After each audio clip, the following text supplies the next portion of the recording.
Morning. Good morning, everybody. Welcome. Morning. Morning. Morning.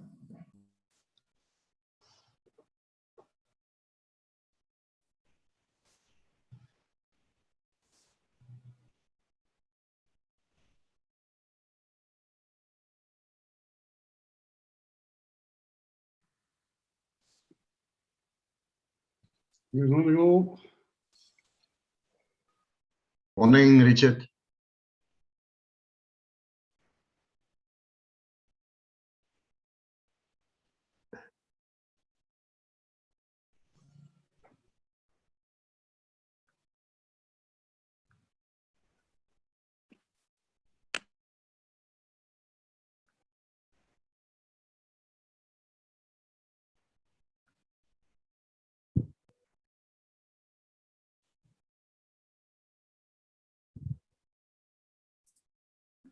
Morning, everybody. We're just letting more people in. We'll be with you in a few minutes.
Great. Good morning, everybody. Welcome this morning to the forum. We're still letting people in here. My apologies if you have a bit of a background noise on my side. I'm doing my own power generation here. There's something wrong. The load shedding is lasting much longer than anticipated. There's something wrong on the SCM side, obviously. But yeah, at least we've got power. Ladies and gents, while we're letting people in, let's quickly do a little bit of housekeeping this morning. I think by now, most people are used to all the virtual platforms, including Zoom. So it's great seeing you online this morning. And just to remind you, please keep yourselves on mute. Really appreciate that we don't have too much background noises. So really appreciate that. And then you can go to the participants box at the bottom of your screen. You should see there a participants box, and you can open up the participants box to see who else are on the call, and you can mouse over your own name and you can rename yourself should your name is not, showing correctly. Maybe it's the device name or something. That would be great. Also, you'll see there's a chat room. Now, kindly click on the chat room, and you're welcome to greet each other. You can share contact details. You're welcome to do that. Also, to post your questions there for the panelists. We do not encourage questions during the sessions, during the presentations, but we do take questions during the questions and answer session, and then you will either be given the opportunity to raise your hands in the participants box and we will recognize you, or you can post a question in the chat room and we will gladly then recognize you so that you can ask your question. So that then, should something happen, have a look at your inbox. We will share you a link to join the session again should something go wrong. We never know. The people following on YouTube, you guys are welcome to text questions to the panelists. And we will also have a look at your questions and see if we can address them. You're most welcome. Yeah, and then you will receive, after this event, you will receive an email requesting some feedback on the event. Your feedback is very important to us, so kindly give us some feedback in terms of future events, what do you feel topics we should address, and so on. You'll see there's opportunity for you to do just that. So thank you for that. The presentations you see here today will also be uploaded to the Transport Forum's website for download. I would like to share my screen with you guys so that you can have a look at our program. So there we go. Just get my screen sorted out here. All right, so we're talking evolving technology, transport, logistics, and customs. Our host, Louise Widget, Chief Executive Officer of GTS, he will do the official welcome just now. What I would like to do is to give quick recognition to our sponsors, because these events are obviously sponsored by valued sponsors of the Transport Forum. And we had many sponsors over the past 14 years. And there are certain of these sponsors as gold sponsors, like Global Trade Solution as a gold sponsor. We're very proud and being supported by them and mentored by them. And we really appreciate their guidance. But yeah, so who's making this possible? And let's quickly have a look who's making this possible for us today.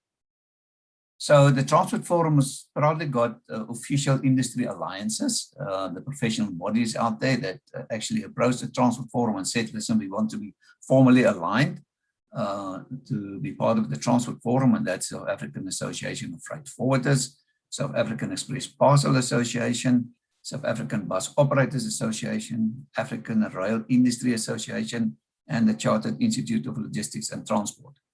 So they formally aligned with the Transport Forum, and we really appreciate the alliance. Obviously, there's other bodies as well that's also collaborating with the Transport Forum, but not on a formal basis. So thank you very much for these alliances. We're very, very proud in having them on board. We've got formal media alliances with the Transport Forum, Freight News being there since the start of the Transport Forum, previously known as Freight and Trading Weekly. And they all about logistics news, online magazine, ladies and gents, and also being distributed. So subscribe to Freight News and be up to date in terms of the logistics news. Railways Africa magazine is all about rail infrastructure. Philippa Fox heading up Railways Africa. Subscribe to these magazines and definitely you won't be left behind in terms of the latest news in the industry. I don't know if there's somebody perhaps from Freight News or Railways Africa want to say a few words quickly. Okay, I'm doing the hard work myself again this morning. Obviously, the other media houses also supporting us quite a lot, and like Engineering News, Crema Media, and so on. So we really appreciate their support as well. Global Trade Solution, Louise would tell us about Global Trade Solution being a gold sponsor of the Transport Forum just now, and welcome. Thank you, Louise, for your support. We'll hear from you just now. We've got University of Johannesburg, the Department of Transport and Supply Chain Management. They've also got the Institute for Transport and Logistics Studies, mentoring me quite a lot. Prof. Jackie, Prof. Nolene Pisa, Prof. Rose Luke, and all of them. Extreme great support to the Transport Forum. Huawei, Tommy, I don't know if you guys want to say a few words about Huawei and the prize.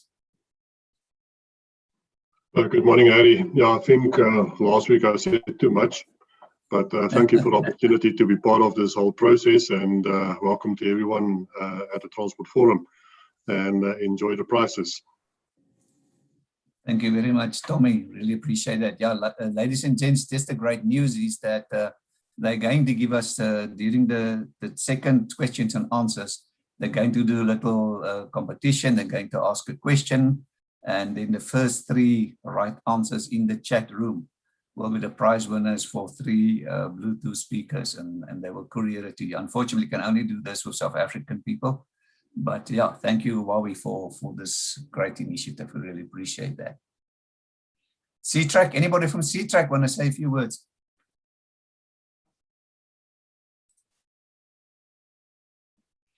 Right, C-Track is all about fleet management and making your assets visible. Ladies and gentlemen, they've been gold sponsor of the Transport Forum since the start. And it's very important in today's world that your assets and everything, even the inventory, if I can say, should be visible. And that's what C-Track is doing.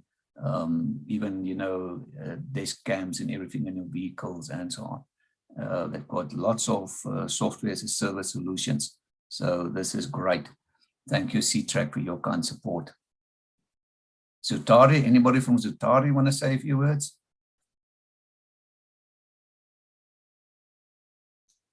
Now, Zutari has been a gold sponsor of the Transport Forum for quite a number of years.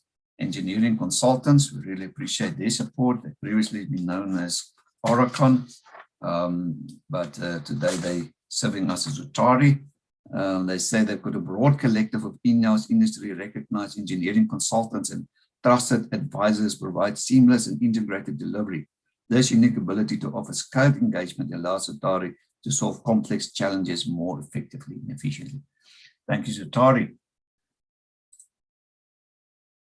All right, then we've got Bid Air Cargo. Bid Air Cargo, Gary Marshall heading up their team. Bid Air Cargo, they actually offer various African passenger airlines and air freight services agreement to manage the underutilized cargo capacity.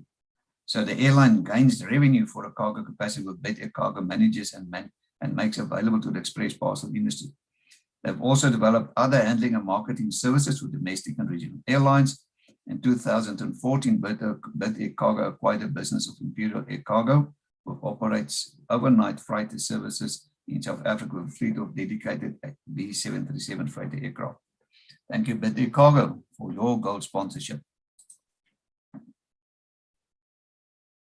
Kuba, anybody from Kuba want to say a few words?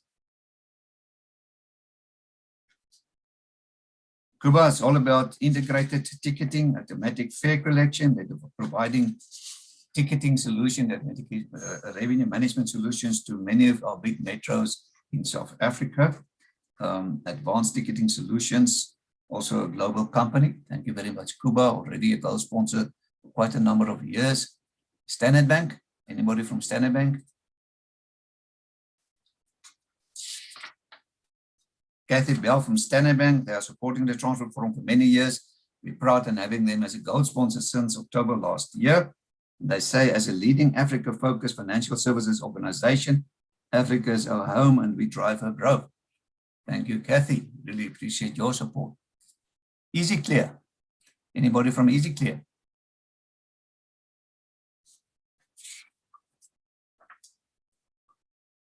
So they provide the software as a service to the freight forwarding, clearing, logistics community in South Africa and neighboring BLS countries. They say they strive to ensure service excellence through the expert team who understand the freight forwarding and customs clearing industry. Thank you, Easy Clear. They've been a gold sponsor since January this year. JC Auditors. Anybody from JC Auditors?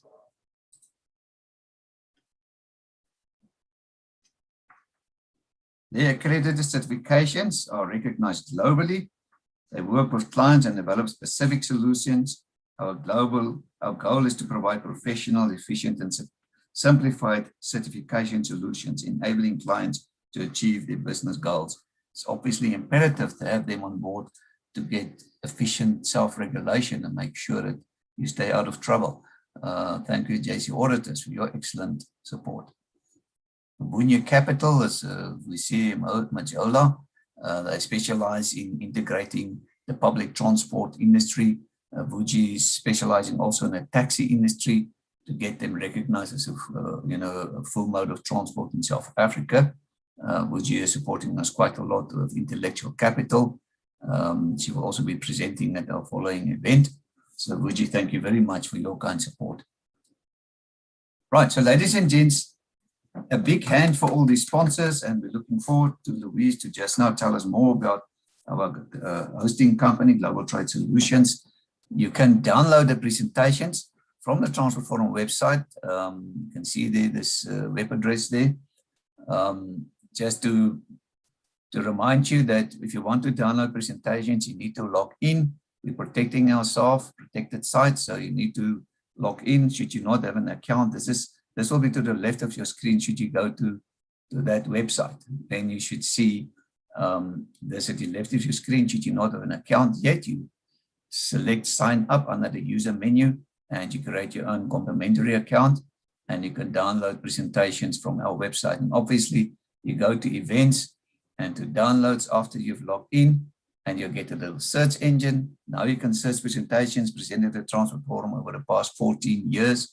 Extremely powerful knowledge base, more than 900 executive presentations there, all complimentary to the public. So you can either at the top field there type in a person's surname or a topic and it will search through all the presentations, or you can choose category and you can select the event's date, like today's date, and it will give you the presentation presented at the event. Welcome to make use of that. Please remember about our business directory, very popular. Olga Mashilu's been outsourced to her. It's a BE initiative. There's a number, take note of that number. It's only 450 rands per year to get your company listed on this business directory. So yes, support this, and that will be definitely worth your while. All right, so that brings us back to our program for the day. And I would love to introduce to you our host, Louise Widget, who's the Chief Executive Officer of Global Trade Solution, to do the official welcome. Thank you so much, Louise.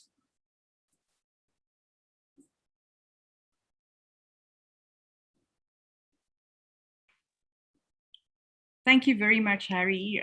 Wonderful to see everybody online and to see some familiar faces, or if I can say familiar names on the group. It is really great to have everybody online. Today is actually a very nice opportunity, and I must extend my thanks. We have got some speakers from the USA on the group today. And as you know, with time differences, it's very early in the morning for them. So I really need to extend my thanks to them that they were willing to partake and share their ideas and information with us. Maybe just a quick update, or for those of you who don't know, Global Trade Solutions, we specialize in the international supply chain logistics and customs arena. It's our prime focus is to both provide technology solutions, consulting services, and then also content and a knowledge hub. So the journey with the Transport Forum has been wonderful for us. We joined Harry about 5 years ago, and we also want to say thank you to Harry and the team for all the hard work that they do to bring these conferences and engagements to life. We chatted to Harry and we thought it is about time that we have a pure technology forum, and that is what enabled the opportunity for today. And the idea was really to share with everybody a future vision of what is all the technology that is available in the world around the international supply chain logistics, and to give you a little bit of a taste of what is lying in the future. We are hoping to also do some follow-up sessions throughout the year on particular topics. Today has got quite a big blockchain focus. We thought it is very topical, and it is something that is really relevant at this stage, especially with the digitization journey that we are all doing. If one thing that COVID was good was to actually shake the ground in terms of how the international supply chain works and how we can move it forward and get it into a digitized, fully automated process. So to all the speakers, all the participants today, welcome. I'm going to hand over to our first speaker now, and I'll hand back to Harry to do the emceeing for us further. Thank you, Harry. Enjoy the day.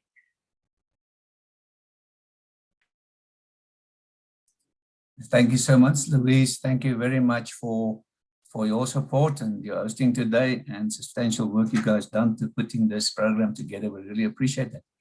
So our first presenter then, talking about evolving technologies, transport, logistics, and customs. And the topic for this presentation is the evolving landscape of technology in today's international trade landscape.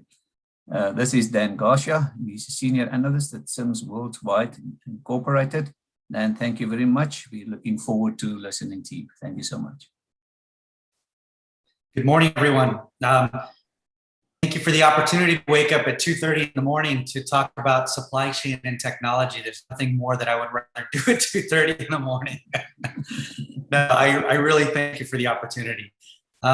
So I'd like to go over a couple things this morning. Mostly my theme is about integration and the impetus for integration. So I'm going to talk a little bit about technology first, and I'm going to be agnostic when it comes to branding of the technology types. We all have our favorite different types of technologies that we have experience with. I will try and weave the importance that these technologies place in our integration trajectory, and how the digitization, the integration all comes to yield what we need for the border of the future. And by future, I know that sounds very distant, so I don't want it to be very distant. It's rather urgent, actually, and I'll explain why. I'd like to start off first, if I could share my screen, Harry. Let's see, I think I want to just bring this up here for a second. Can you see that okay? We can see the presenter's view. So if you can go to slide show view. Okay, great. So, thank you, Dan. Yes, so here what I would like to do is basically run you through a quick agenda. I'm going to try and go as quickly as possible, but I do want to talk a little bit about the supply chain. We often use the word, and I will be talking a little about specificity on that. I want to talk about customs and risk, the third wave of trade, which is causing a lot of problem internationally, all of our borders, emerging trends, the challenge that we face, the new approach that we have to take, integration and enabling technologies, and affecting a paradigm. Now, on the integration of enabling technologies, what I would like to do first is basically talk about some of these technologies. In the good old days, right, remember we had newspapers, books, radio, TV, computers, internet. We used to have video rental stores that, you know, we didn't have on demand, and we had rewind fees for VHS tapes and beta tapes. Those days are long gone. Everything is digitalized nowadays. And so as we progress, it's going to get faster and more integrated. And that poses great opportunity and great risk, as I will talk about in a moment. Now, the first thing I want to talk about is the myriad of technology. So I'm going to go over some of these very, very quickly, and then I'll go into the actual impetus for integrating these technologies.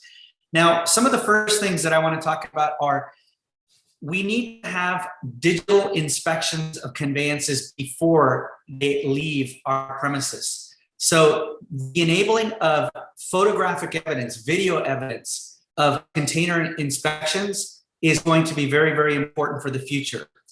The borders of the future cannot rely on something as clumsy as trust.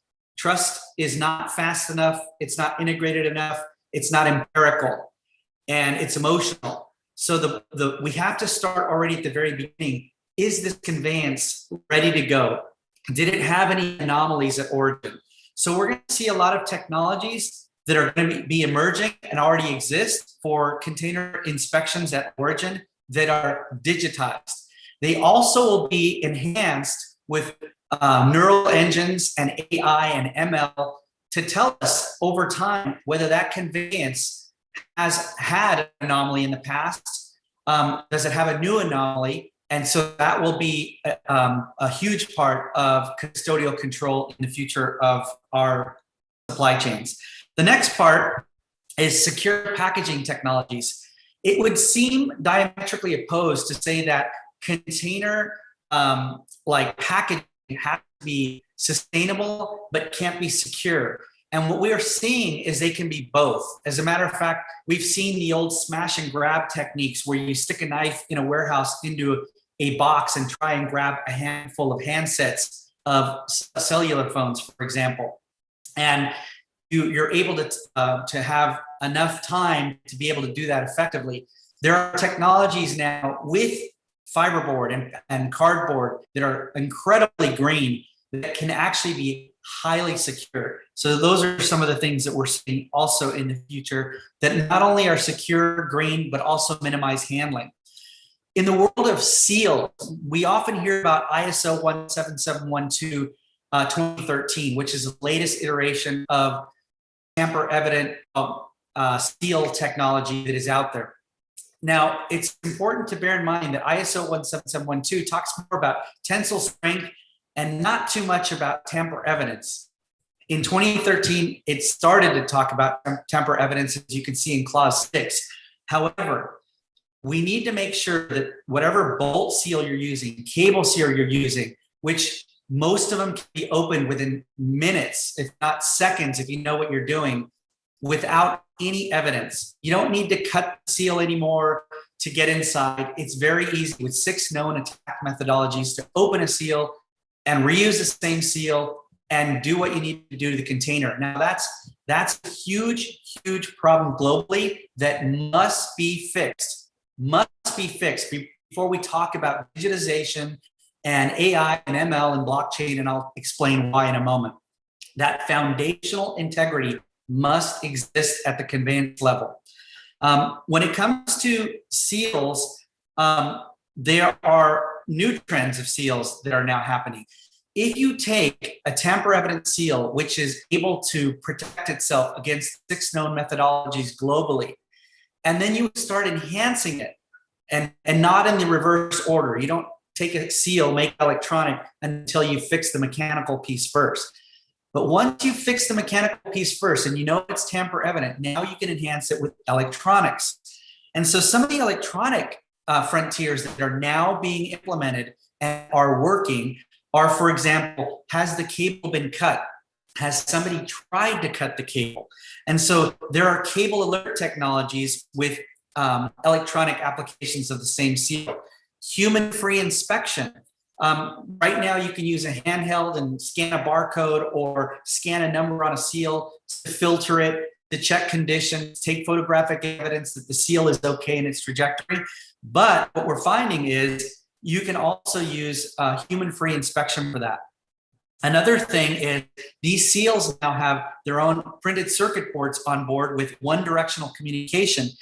And so we can scan multiple conveyance, for example, at a port with zero human interference and zero delay. So that's a big advancement.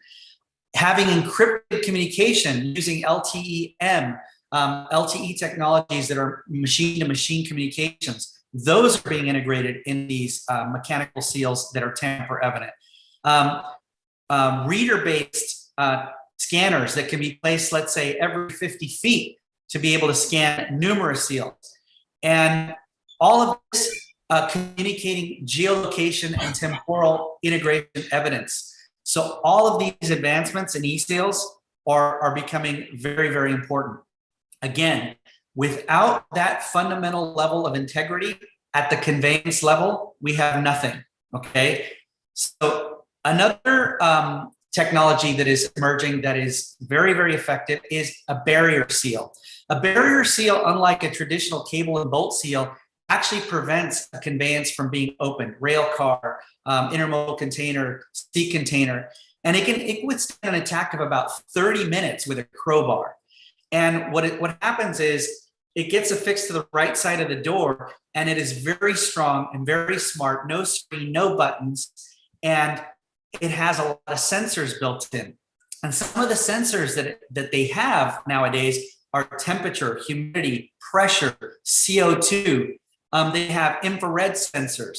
So for example, if somebody is being smuggled, as human smuggling continues to be a problem globally, these sensors in these barrier seals can detect CO2, infrared, and they can tell us through AI and ML, again, not theoretical, already in use, whether that profile with these sensors is a human inside a container, whether it is a certain type of protein inside of a container, whether a light is inside the container, whether a container has had an acceleration or deceleration in a certain way that can be read by the AI and the ML. For example, the container was involved in an accident. All these sensors are now emerging. The other thing that's very powerful about these barrier seals is that they have a 15-year life. You don't have to worry about taking the sensor off the barrier seal. It stays with the container for the life of the container, which eliminates one of the biggest problems of barrier seals, which is reverse logistics. The last thing you want to be doing is chasing a container all over the world or a rail car and wondering, where's my container? Because I need to get my electronic barrier seal back. That's of the past, okay? That's another emergent technology. Now, cameras is another emerging technology. There is so much activity in camera technology that I could spend an entire day talking about cameras, but I'll do a highlight. You can do high-speed rail inspections for maintenance, for example. Defect anomaly detection in the rail environment. You can do rail and truck inspection, all four sides, with these smart camera technologies full of mature algorithms. You could do millisecond image availability with these cameras, whether it be for security or safety. In the rail environment, right-of-way rail camera technology can tell you that there's problems in the rail network. You could do in what it takes to do a manual inspection with camera with your eyes. A camera can do in a rail or conveyance or port environment. You could do about 175 to 200 inspections, and all enabled by machine learning and AI, which over time gets even more effective.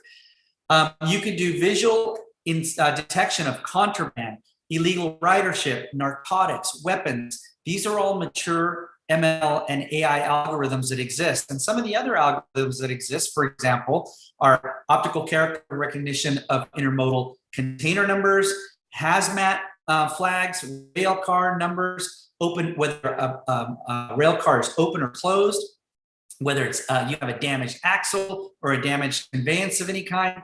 All of these are mature algorithms which already exist in camera technology. You can do very clever things with perimeter security. For example, whether a vehicle's in a zone where it shouldn't be, or a human's in a zone where it shouldn't be, based on temporal or geolocation. You can detect specific exceptions For example, if somebody's squatting in front of a building or a car is approaching at a velocity that shouldn't to a guardhouse, all of these things are very, very mature. I'm talking probably 15 years in the works. Analytics in the terms of cameras has improved dramatically. So facial recognition and authentication, but super dynamic light adjustment. So for example, often we'll have a light source and there'll be a big light source behind us. And we tend to be walking in through the solar light source behind us, and the light isn't enough. Cameras now can adjust for that and make sure that we're detecting the most important thing that we need to detect. So that light adjustment and stabilization is dynamic now and enhanced by ML and AI algorithms. Specific conveyance search solutions. So nowadays, these cameras can learn what is an anomaly, even with a specific container historically. Image stabilization. Let's see, what else? Compression is another huge frontier. H.265. There are often times where we have remote locations, let's say a port or a rail yard, or in a certain location where we might have our distribution center or our packing area. And so now with H.265, we can do a lot of enhanced camera technologies and not eat up a lot of bandwidth and be able to transmit that data through new compression technologies. Geo-redundant recording of our evidence, photographic and video evidence. We do not want to have a black box that gets broken into and stolen or damaged. We want to have geo-redundancy encrypted in the cloud for any post-incident analysis. So all that is in the realm of cameras that is just massively mature and enhanced and getting better and better, more affordable and more ubiquitous with compression technology. The next thing is drone technology. Drone technology, like camera technology, is just exploding with all kinds of sensors, machine learning, and artificial intelligence. The one thing I will tell you about drone technology is know your environment. There have been many places in the world where I've seen drones get deployed because they're cheap. Hey, this is it didn't cost very much, and you get a drone that as soon as it hits a 40-mile-an-hour wind, crashes because you didn't think of the atmospheric constraints that we'd be operating in. And so any sensor that we can put on a camera, a fixed camera, can now pretty much be put on a drone. So infrared with knowledge about zone patrols, all of that is very, very important. So know your area to cover, know your atmospheric conditions, know your constraints, and understand what payload sensor you need to put in that drone, and understand whether you want deployment to be a human deployment or an autonomous where the drone takes off and comes back and recharges itself. So those are some of the considerations you need to think about with drone technology. And there's a myriad of different things that we could talk about when it comes to drone technology. The next thing that's very important, which we're going to hear about from our folks later on that are presenting, is the digitization of supply chain. And that whole digitization of supply chain is very, very important because we cannot leave this human trust managed border without digitization of information and anomaly detection. Okay. And so we're going from a world where now we're in a cognitive world where we're not computing things anymore. We're actually doing things in real time with evidence and recording that evidence. So we need to be able to train our cameras and our technology, our financial flows, material flows, and information flows on anomalies. And without training our networks in anomalies, we have nothing. We won't ever have mature artificial intelligence. We'll always have an adolescent. The other thing that digitization enables is we then are able to empirically measure the probability that an event will occur. How often does a rail car get attacked in this zone? How often does this type of commodity get pilfered? Those type of things also are part of this map and root of digitization. So probability of event success is very important. And also looking at variations, time variations, incident variations, that's also very, very important, and it cannot happen without digitization. Now, another huge component is consensus networks. That is where those participants of a specific supply chain are integrated into a consensus network, where then we are able to adopt secure ledgers, a table of records that everyone can see the same thing at the same time. And if there's a nuance of a change, we all see it in real time. No more sending documents via porous EDI networks or faxes. It becomes housed in an encrypted environment where it becomes immutable, which is the pathway to integrity. So if there's two things that you're going to remember about anything I say today, is we need integrity and we need immutability. Without those two, there is no keeping up with the demands of the border, okay? The other thing is, if we're going to be sending information or value over a border, in order to do that, it has to be fast, fair, and secure.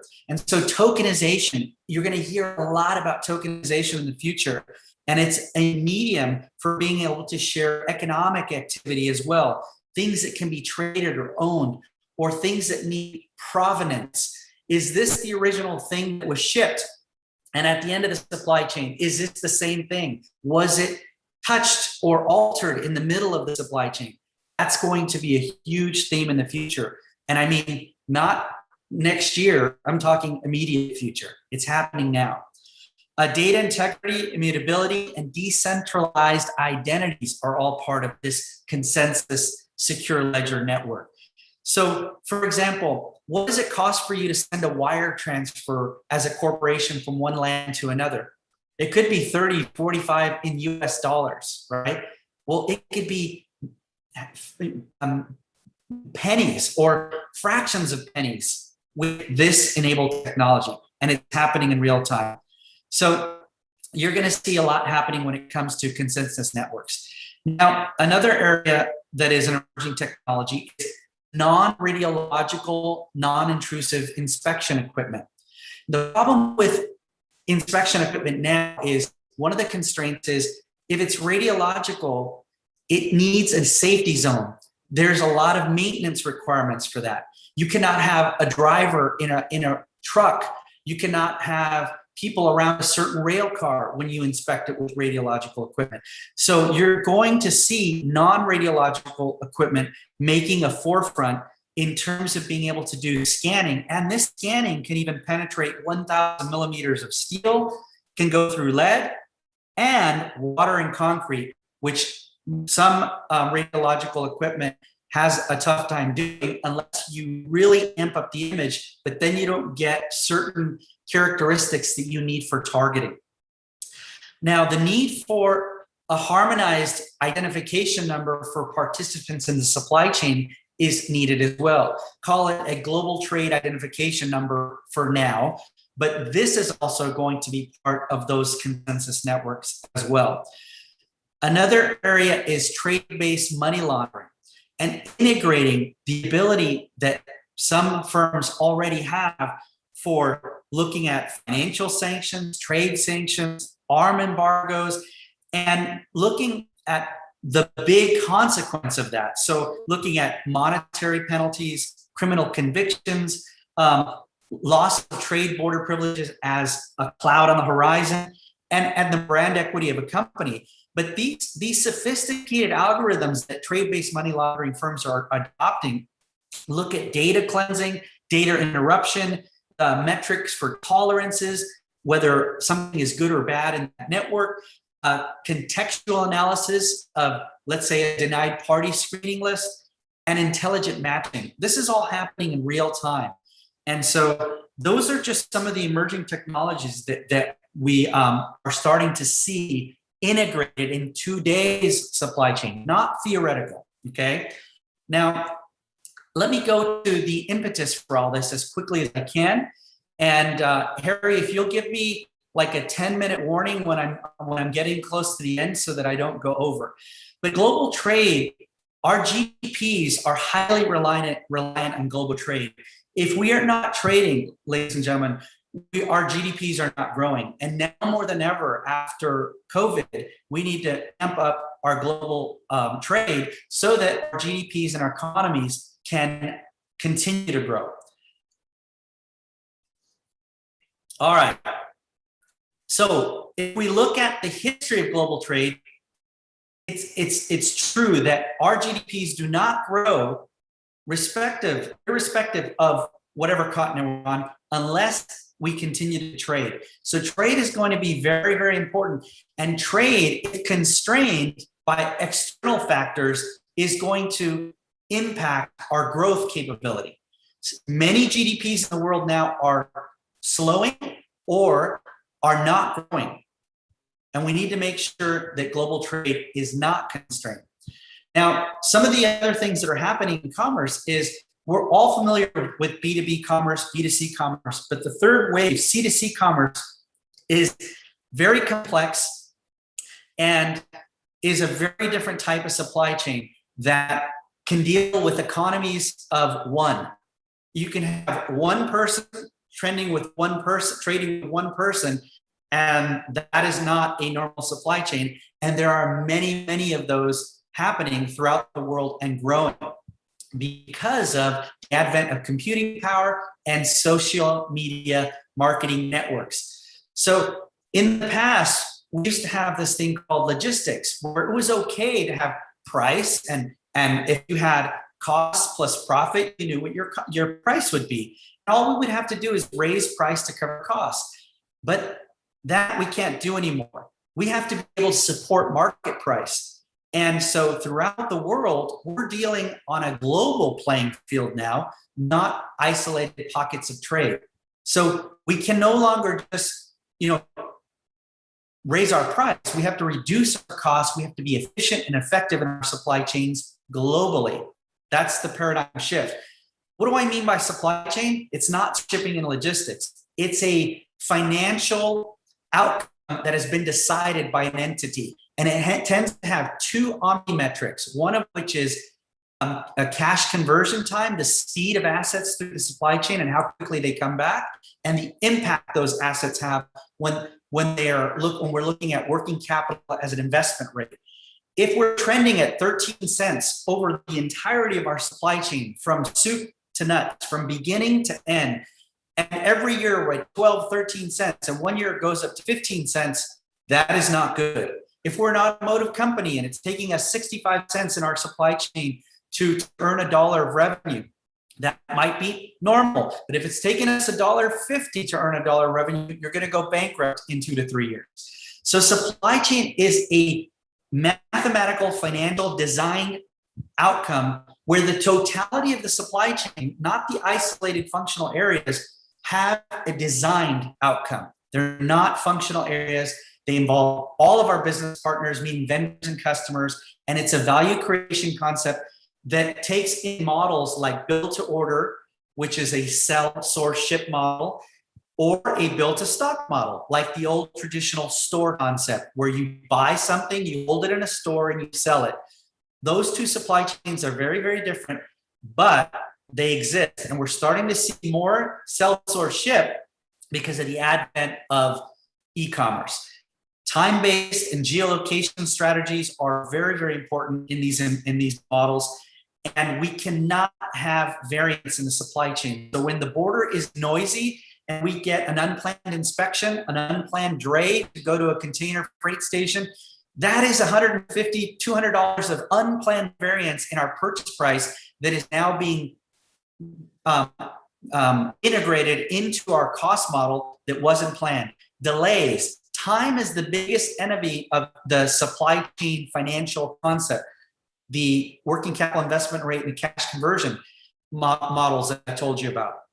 If we have a day of delay, take a company like a large pharmaceutical company, 1 day on average integrated because of delays globally in their supply chain could be $500 million that is now taking up in their capital. It would take $2 billion for most pharmaceutical companies to have a net $500 million gain. So time literally matters in supply chain. And on average, we must be making the border more efficient and taking average inventory holding time, days or hours, out of our supply chain. It's a financial concept. That is what I mean by supply chain. Now, what is customs role? It's security, it's enforcement, but it's equally facilitation, okay? All three of these are interwoven. They're not separate missions. They are integrated. And so customs and us as traders have to deal with risk. Ports of entry risk, land border risk, shoreline risk, air and maritime risk. And I can tell you, just in my country alone, we have 7,500 miles of coastal navigable constraints that we have to deal with. But we also have to deal with globally with travelers and pests. We got a preview of what a bio event could look like with COVID. Never forget that. That was our first drill with a bio event. Pests can be another bio event. So if we're not doing proper agricultural inspections, if they're not integrated into our AEO concepts, we're going to have a problem in the future. Narcotics continue to be a problem. Now narcotics are crossing borders at an alarming rate in smaller and smaller quantities via e-commerce, not just traditional. So intellectual property rights violations are still a risk. Criminal and persons of interest are crossing borders at alarming rates or via smuggling in containers. And then traditional fiscal risk.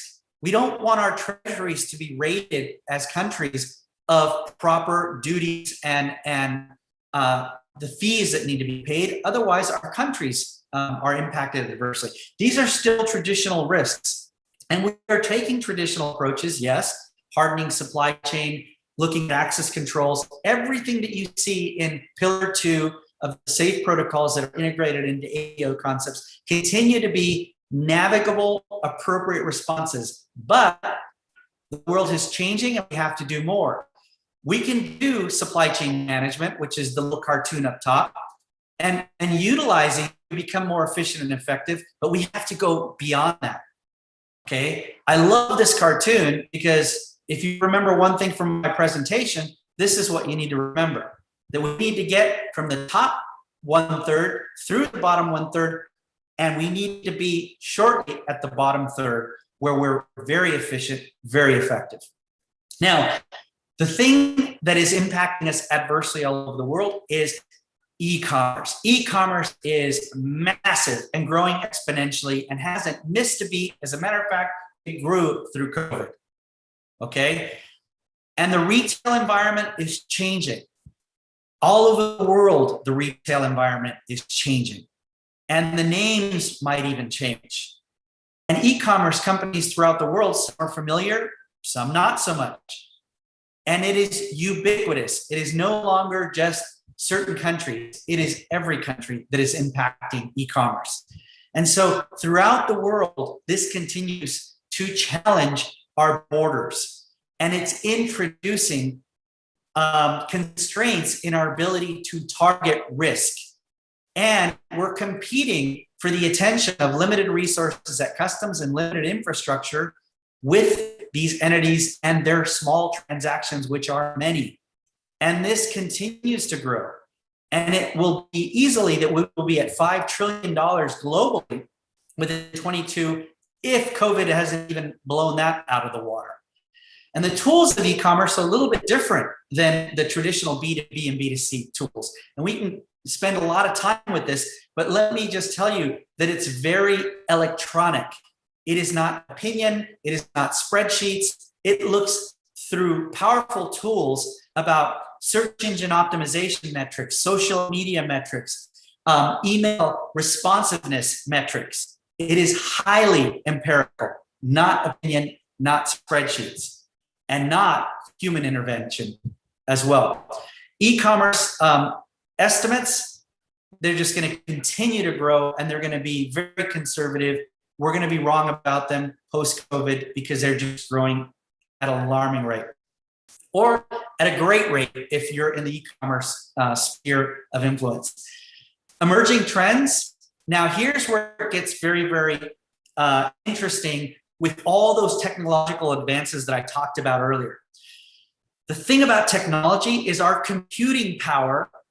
This is more powerful than what they had when they were going to the moon by a lot. If you look at the picture on this slide, that was a computer in the early 60s. And our folks at IBM are quite familiar with that computer.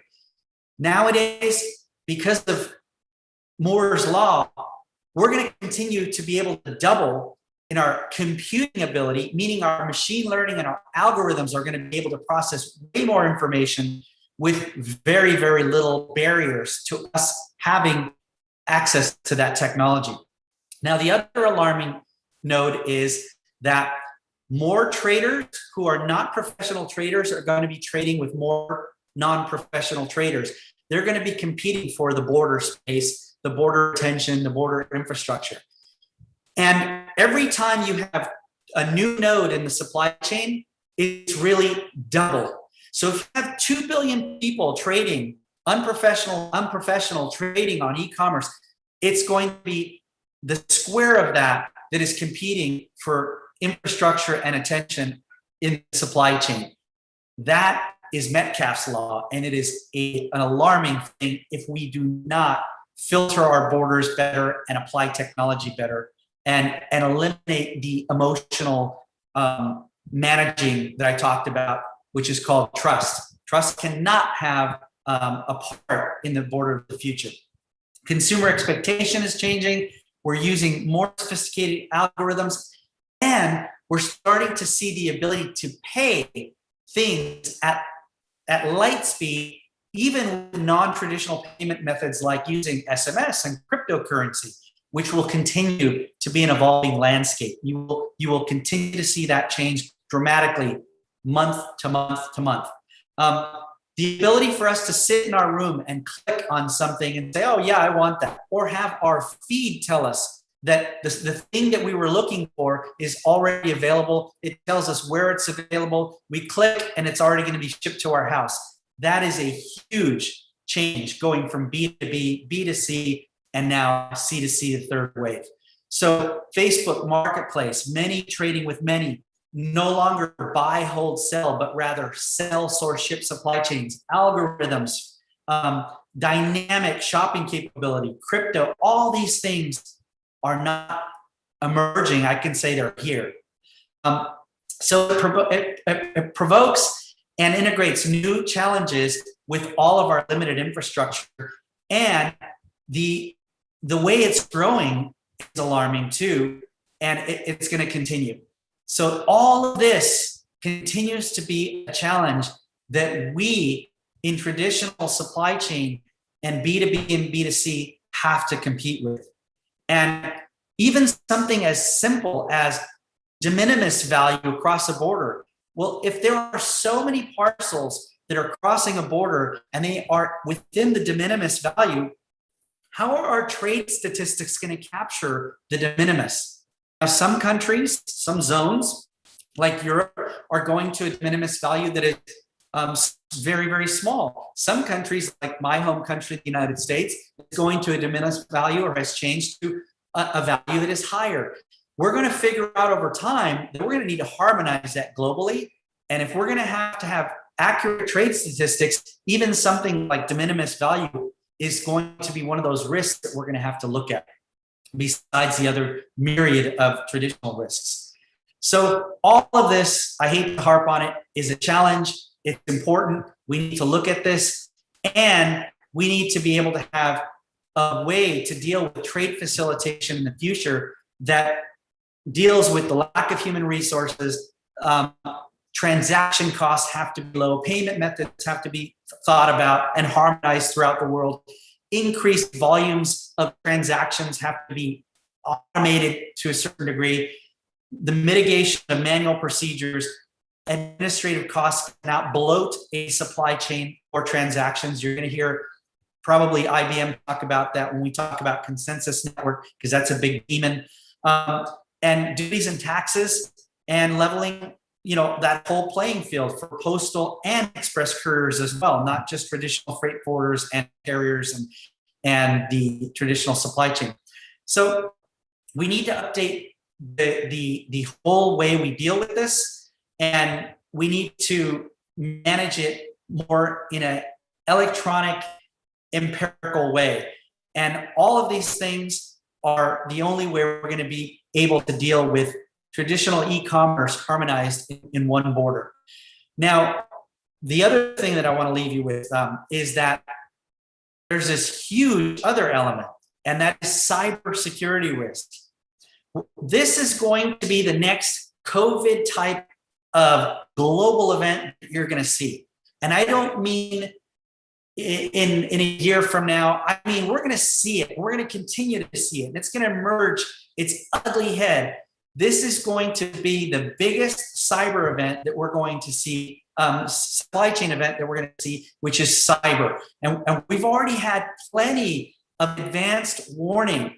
As a matter of fact, one of the latest, days old, is what's being called the COMB event, compilation of many breaches, where there have been many breaches over time, and 8.4 billion password entries have been compromised.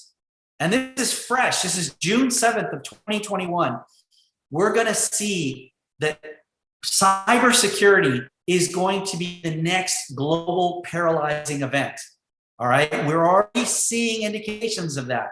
So this has to be integrated into our digitization concepts and our cyber security, because we can communicate with our networks and our companies through any electronic device. Those have to be well thought out of. Okay. So our approach to this paradigm has to be tamper evidence, quick response. We need to have risk filters, applying algorithms and metrics. We have to have every milestone in the supply chain has to also be a filter in the supply chain. And we have to have decision support tools that make us able to manage by exception. And all of these areas in needing improvement have to be facilitation, risk management, data interchange, control and enforcement, and revenue collection. All these areas need to be enhanced by all these things that I'm talking about. So I've kind of beat all these pathway forward points to death. But we need to integrate pretty much everything that I talked about so that it mimics the value creating steps in the supply chain and becomes ubiquitous. So AEO, if you haven't heard about it, there's 97 programs in the world, must be an essential part of this. If we're going to do pilot programs to test the integration in our supply chain of these concepts, we must start with low risk entities. And low risk means companies that are willing to look at their own supply chain. For the last 20 years, AEO has existed. We need to take these low risk traders, give them the tools, test these concepts, and then give them first the benefits of basically no border. AEO is not new. We should trust these traders, and we should use these enhanced tools with AEO entities first. It was always a supply chain concept. It has kind of lost its focus. However, through the last WCO conference, I hope it has gotten its roots back and its urgency back. Its purpose in terms of supply chain and what we're talking about, global integration and technology, is to protect supply chains, prevent attacks, detect attacks that are happening and trends, disrupt them, interdict them, and teach us globally how to adapt to the profiles of risks that we're seeing around the world. And most importantly, to promote a consciousness across all of our employees globally of what to look for, how to report it, how to test it. That's super important. And that is the DNA of AEO as well. Globally network connected customs should be part of this. We shouldn't have one way of doing something in one country and at another border it looks totally different. Supply chains don't care about countries. They care about a value stream.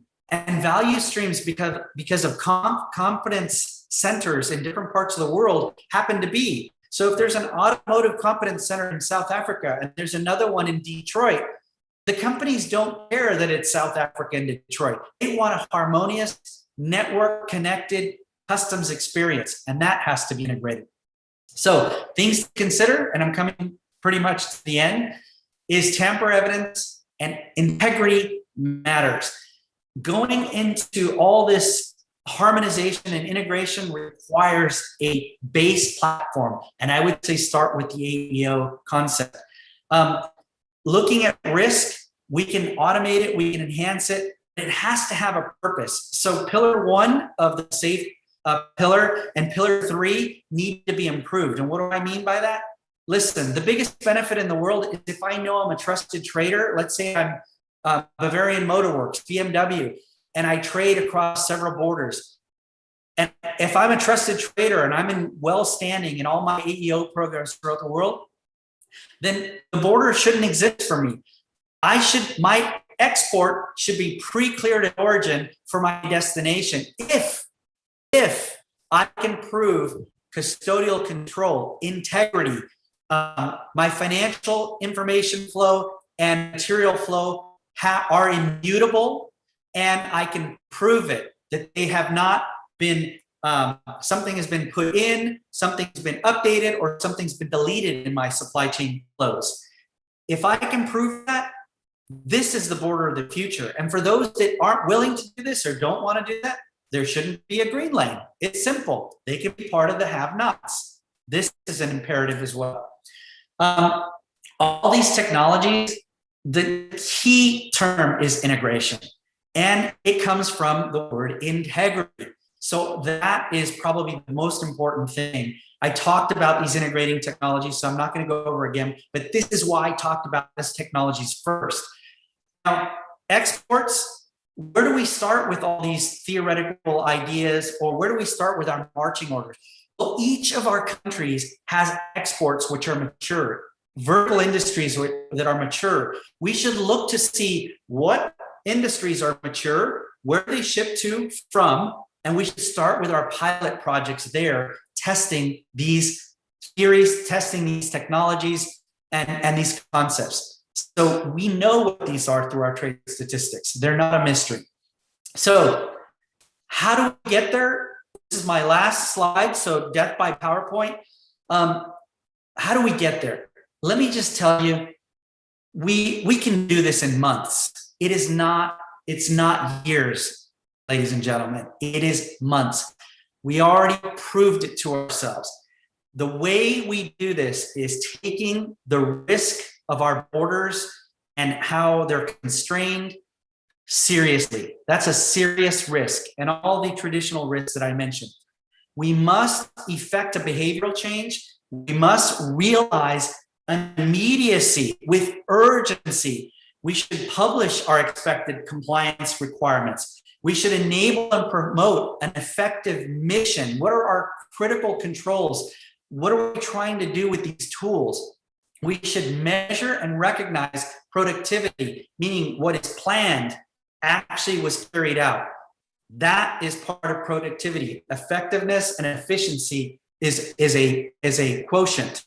Identifying existing constraints and managing those constraints, either eliminating or going around them, and doing an audit of how are we doing. This is all part of it. Now, how do I know we can do this in 3 months? We did it. We did it with COVID. We did social distancing. We wore masks. We went from working in an office to working at home. Within 3 months, we did this globally. We're doing it right now. This is commonplace now. So we can take all these steps because they were the roadmap for COVID. We all have already done it. So that's the message I have for you in terms of integration and what the supply chain is, where it's going, and what the border of the future must be. And I'll leave it there and hand it back over to you. Hopefully I didn't go over time. Thank you so much, Dan. This was seriously interesting. Definitely the supply chain is not that simple, and I'm quite convinced that merely buying a hose like myself, it don't solve my problems. We need to talk to people like yourselves. Thank you very much. Ladies and gents, obviously Dan needs to catch up on some sleep. Dan is now about 12:30 on your side. So let's allow for quickly 2 questions if you allow us to, Dan.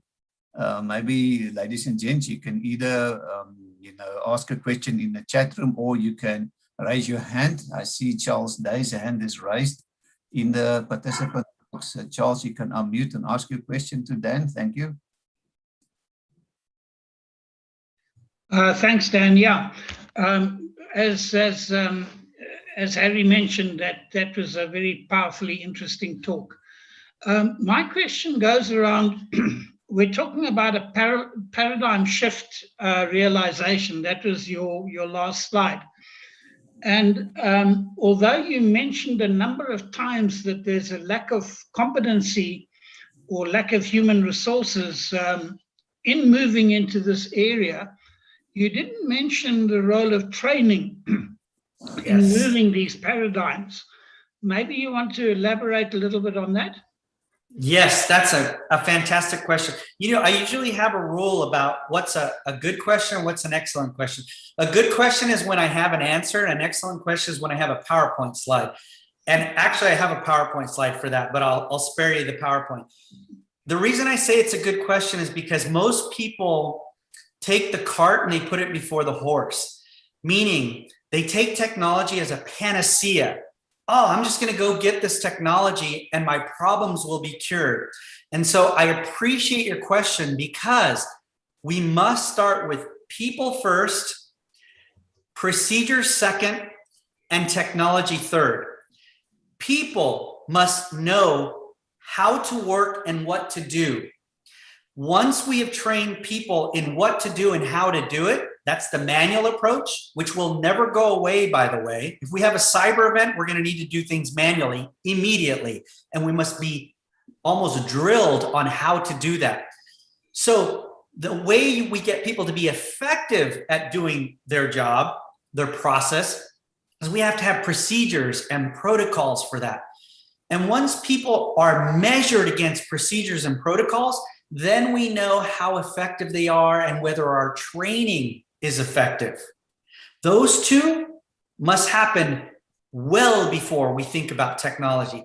What does technology do? And you all have a personal experience with this. Technology only enhances a procedure that is flawed or good, and enhances a person's ability to do that procedure. So in the old days, how many of you hit reply all by accident, right? Technology enabled a very embarrassing mistake, right? In the modern version of that, it's you left your camera on or your microphone on. Technology enables very good things to be multiplied ubiquitously in real time, or very bad things to be enhanced in a negative way. So your question, and I'm sorry I didn't spend more time on it, but you're absolutely correct. The preface for all of this is people, process, then technology, in that order. So I appreciate that question. Thanks. Thank you, Dan. That's so true. Rian Rotenbach, you're welcome to unmute and ask your question.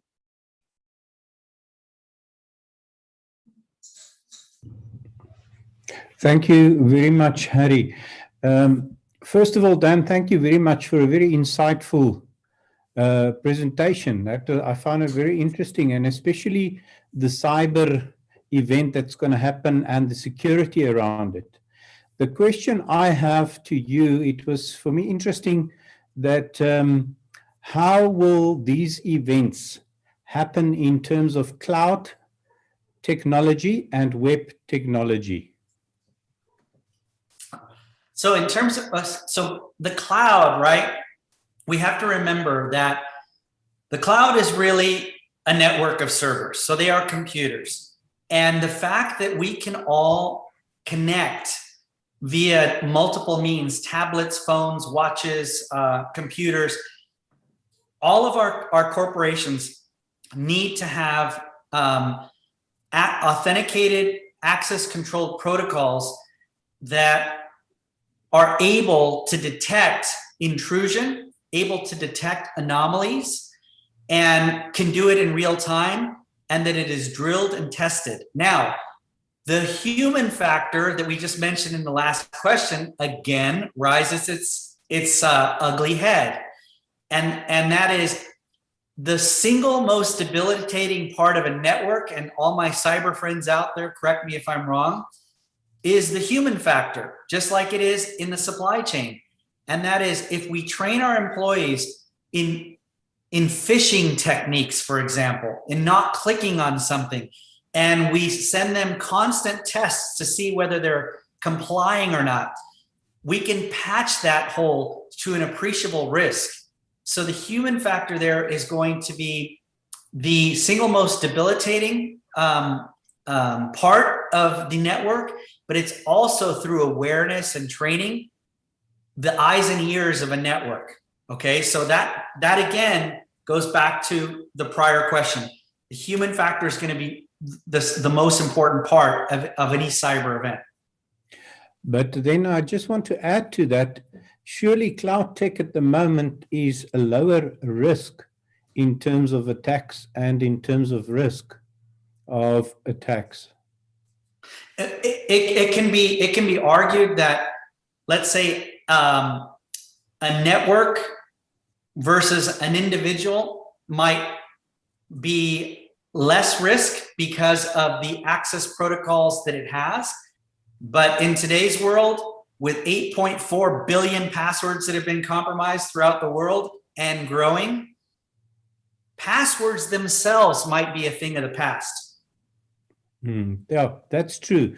But your data sets and your coding surely is far more protected than on cloud than on web.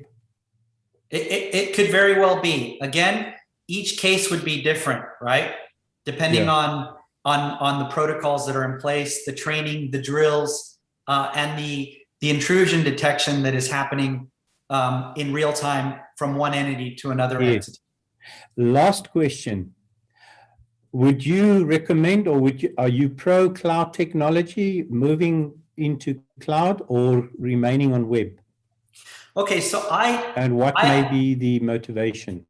I always tell clients, keep your feet on the ground before you look at the cloud. And that's always my message. Now, what do I mean by that? Obviously, the cloud is essential for the type of trade that we're doing globally in real time, and it must be ubiquitous, geo-redundant for us to keep our supply chains running throughout the world, especially with the amount of computations that we're doing on a daily basis. However, we must be able to go manual at a moment's notice. We must be able to go local network at a moment's notice.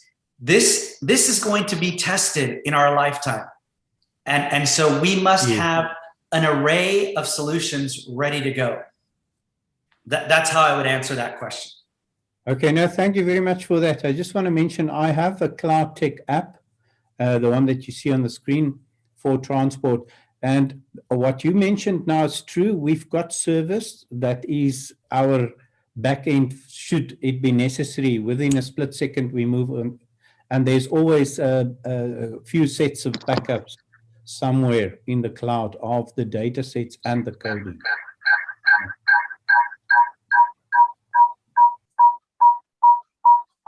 Thank you very much, guys. Let me just try and mute the echo here. Thank you, Rian, for the questions. Thank you, Dan, for the free consulting, as Louise is saying in the chat room. Louise, I don't know if you want to say a few words to Dan before he greets us.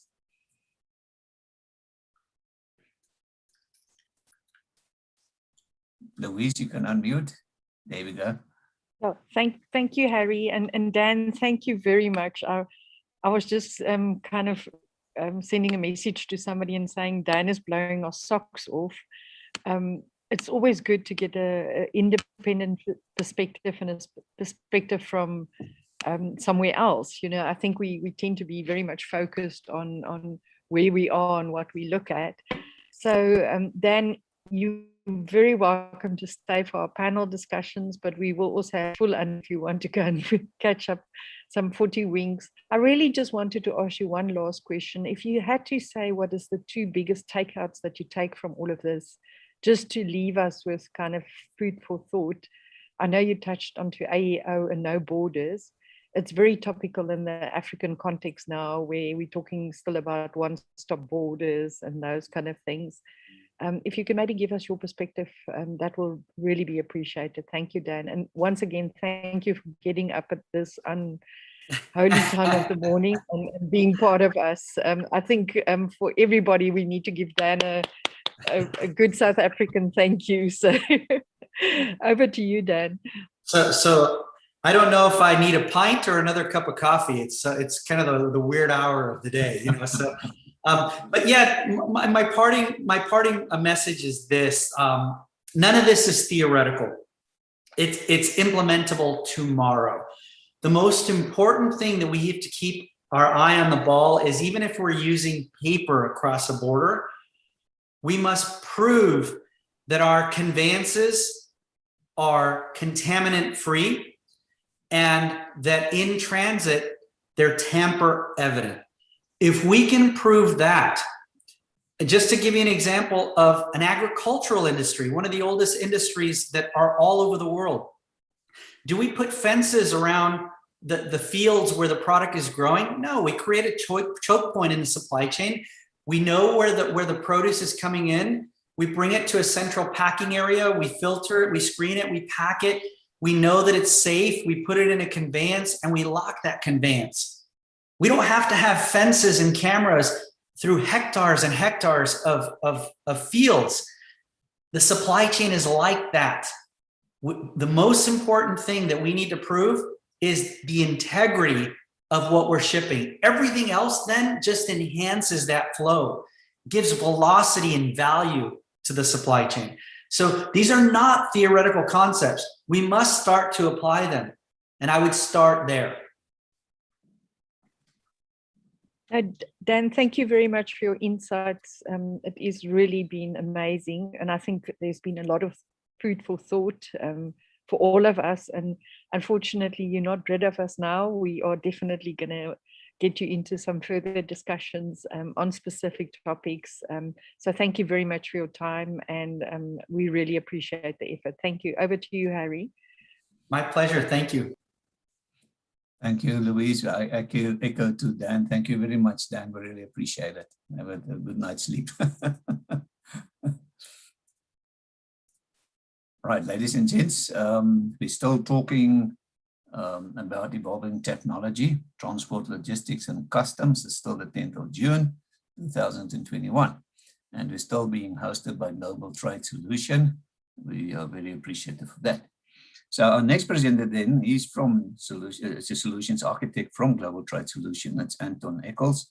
He's going to talk about how can trade embrace new technologies to enhance cross-border movement. Thank you very much, Anton. Thank you, Harry, and thank you, Louise and Dan.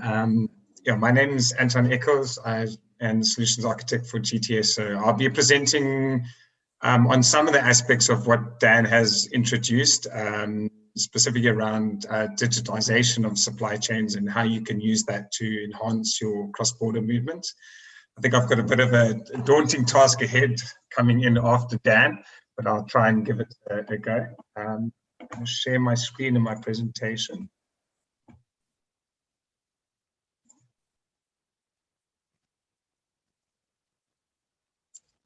Right, so I hope everyone can see my screen. What I want to start with, great. So as I said, I'm talking specifically on how trade can actually embrace these new technologies in a digitized supply chain to enhance their cross-border movement, and just some of the things that can be done today to really use these new technologies.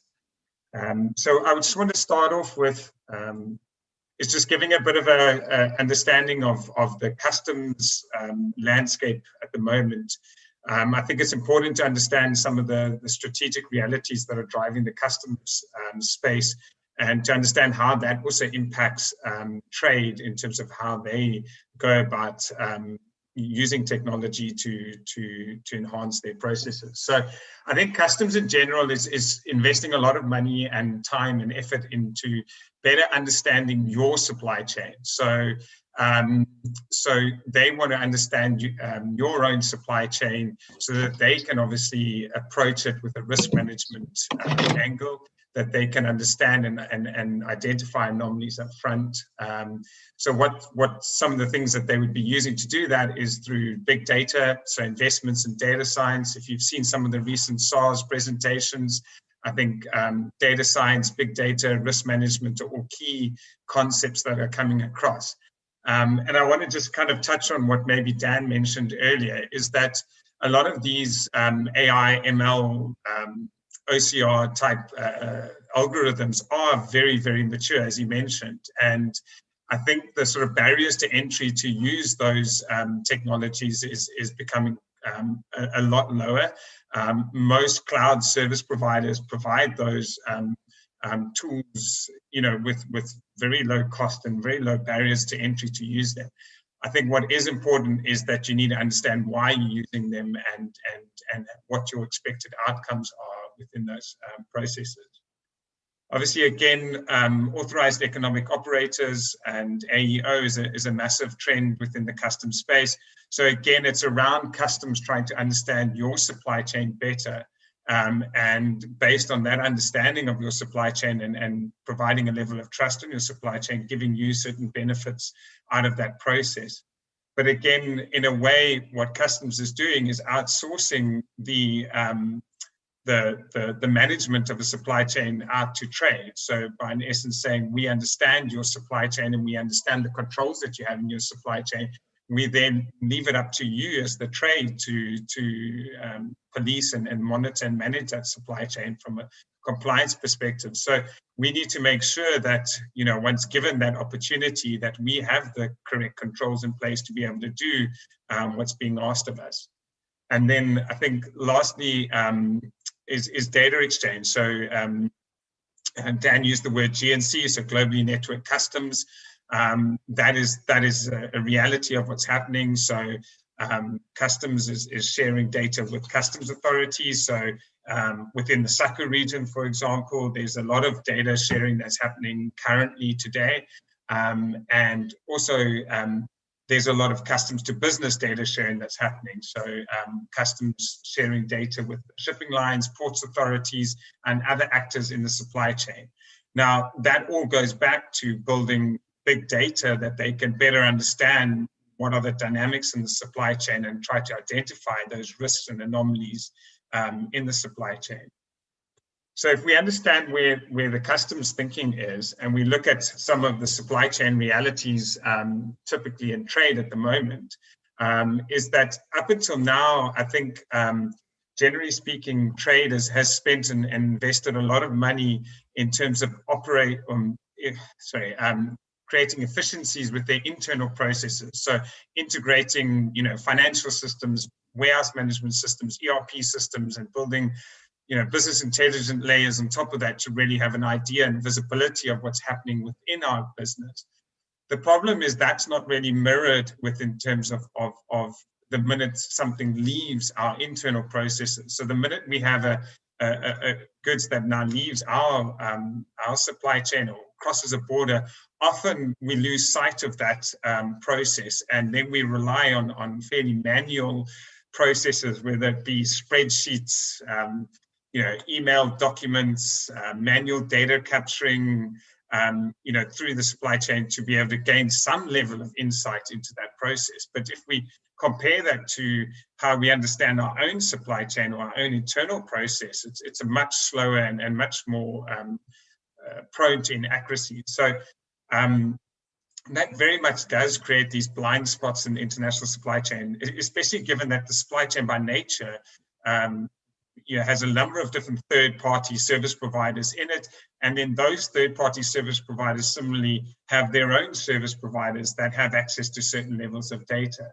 And that really leads to incorrect data, blind spots, stale data, and really delays in understanding of what's happening in our supply chain. So if you think about what position that puts us as trade in versus where customs is going, where customs is really trying to understand our supply chain and how the goods are moving through our supply chain. But yet we ourselves potentially don't even have a good understanding of how that's going in the supply chain the minute it leaves our own company. So really, I think one needs to look at a digitized or integrated supply chain to create the basis to start using some of the new technologies. So we really want to, within our own businesses, create a single source and visibility of the data. We want to obviously reduce manual capturing of data and have timeless data coming from all our service providers so that we have a single visibility of the supply chain, international supply chain. And then once we have that in place, then we can really look at things like automation, risk management, and compliance. But without that visibility, it becomes very difficult to embrace any of these new technologies that are out there. So, I mean, I'm within the context of my conversation really talking about the integration and digitization of the supply chain. But I think one does need to bear in mind what Dan was saying around the physical controls that are in place in terms of non-tampering of cargo and so forth. I think one needs to assume that those processes are in place, because then once you digitize your supply chain, you can also trust that that is a correct digital representation of what in reality is happening on the ground. If you don't have those physical controls in place, then obviously the digital sort of twin of that process can't be trusted.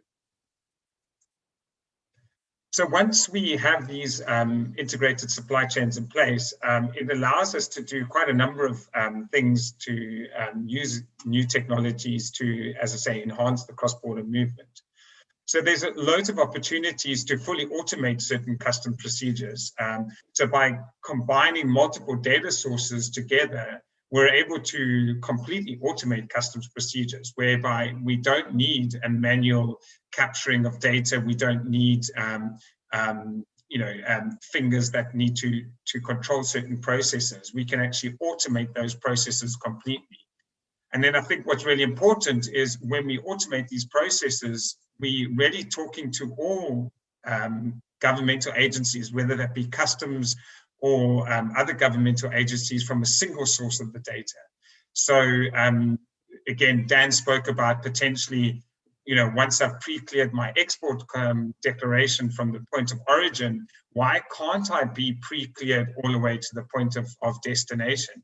And I think that is increasingly possible by really automating these supply chains and using the same data source to be able to drive these different processes. So when, again, just going back to some of the customs trends that are happening, obviously one of those key trends that I highlighted was the GNC or globally networked customs. So when as is current processes, where we're talking from various different data sets to the customs authorities, that does potentially create anomalies in the supply chain from a customs perspective, because on one side of the border, I'm using a manual process, another side, I'm using a more automated process. Different supply chain parties are presenting data to the customs authorities. Whereas if I automate those processes and talk from the same data source, then effectively I'm sending the same giving the same or presenting the same picture to all of those governmental agencies in the process, and therefore streamlining my own journey through the border post. And that ultimately reduces time to customs clear, potential time that we delayed in customs stops, and then obviously reduces errors. And then ultimately that does reduce the cost of complying with the various requirements that we have.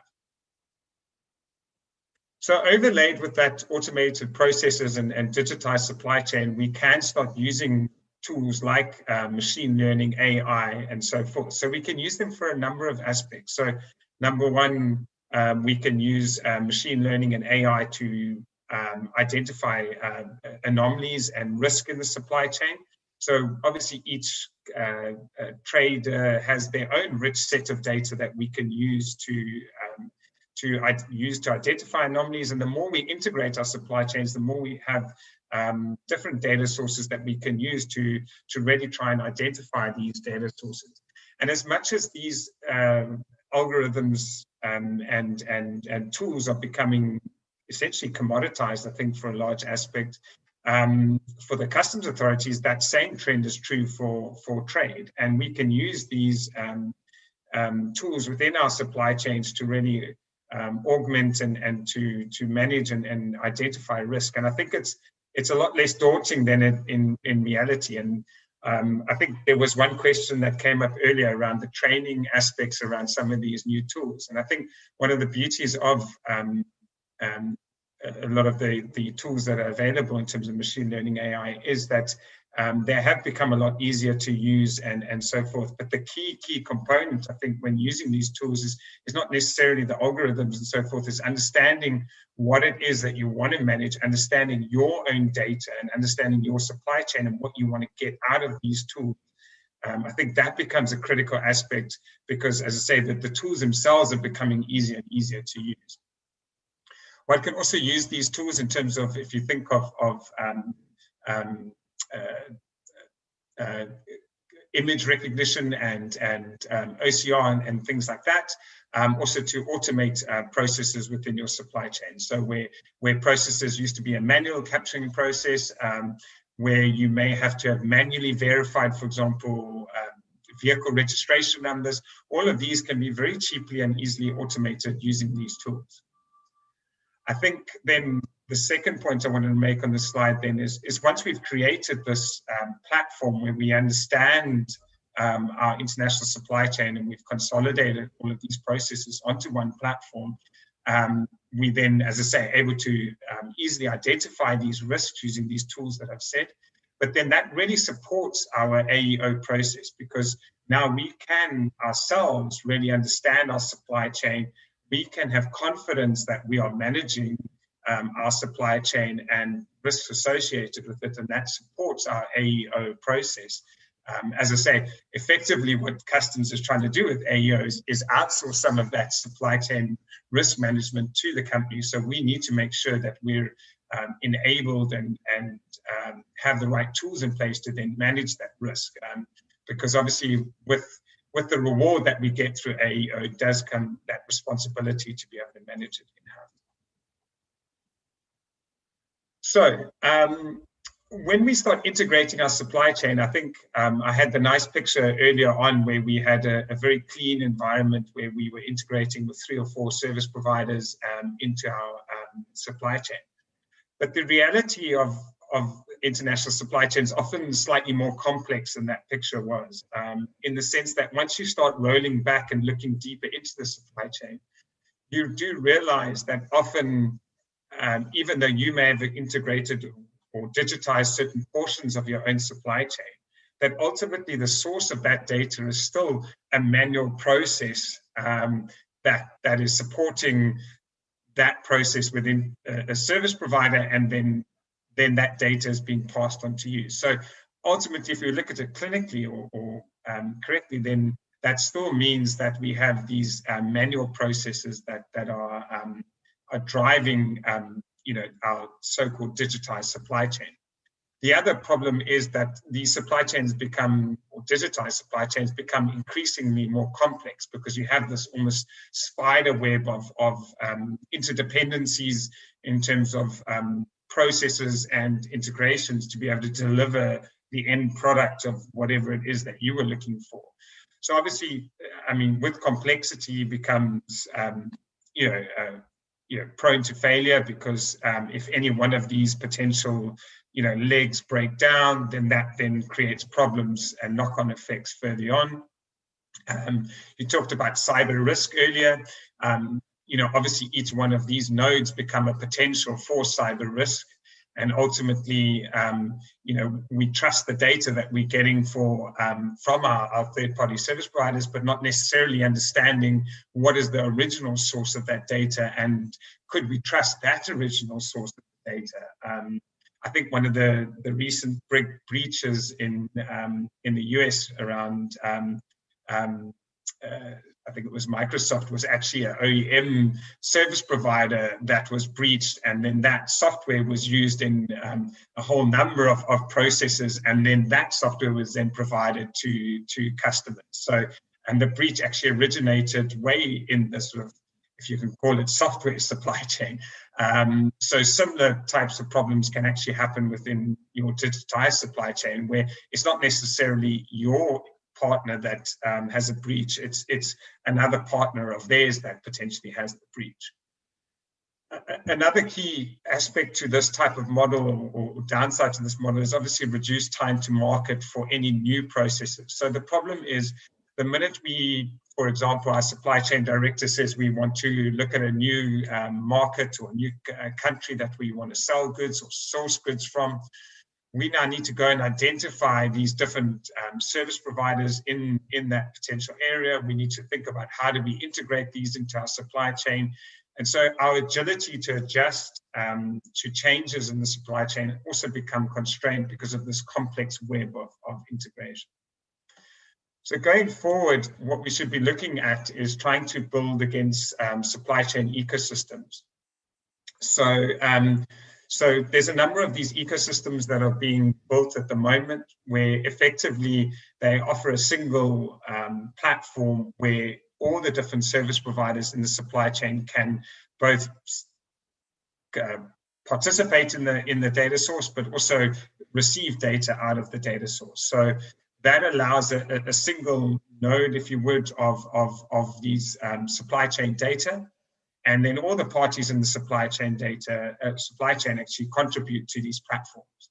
Now, I think there's a number of benefits to those, and it's something we should be looking at moving towards in the future, and trying to think, how do we adapt our existing supply chains and digitize supply chains to these ideas? So first of all, simplicity. I think if you just look at the picture here, the simplicity is evident in the sense that you haven't got these spider webs of different integration.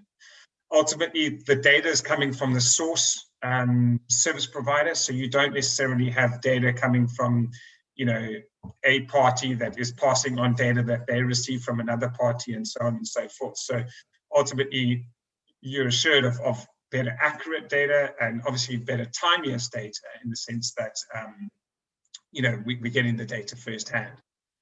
And then it also promotes a bit more supply chain agility, because as long as our partners are built into this ecosystems, then it allows us to quickly go to new markets and have a common digital approach to integrating with various different supply chain parties. So the minute we have to look at a new market or look at a new source, then we already have a data source available to integrate into our supply chain, and to be able to manage then that new market as effectively as we would a more mature market. Often then these supply chain ecosystems are then built on top of blockchain technology.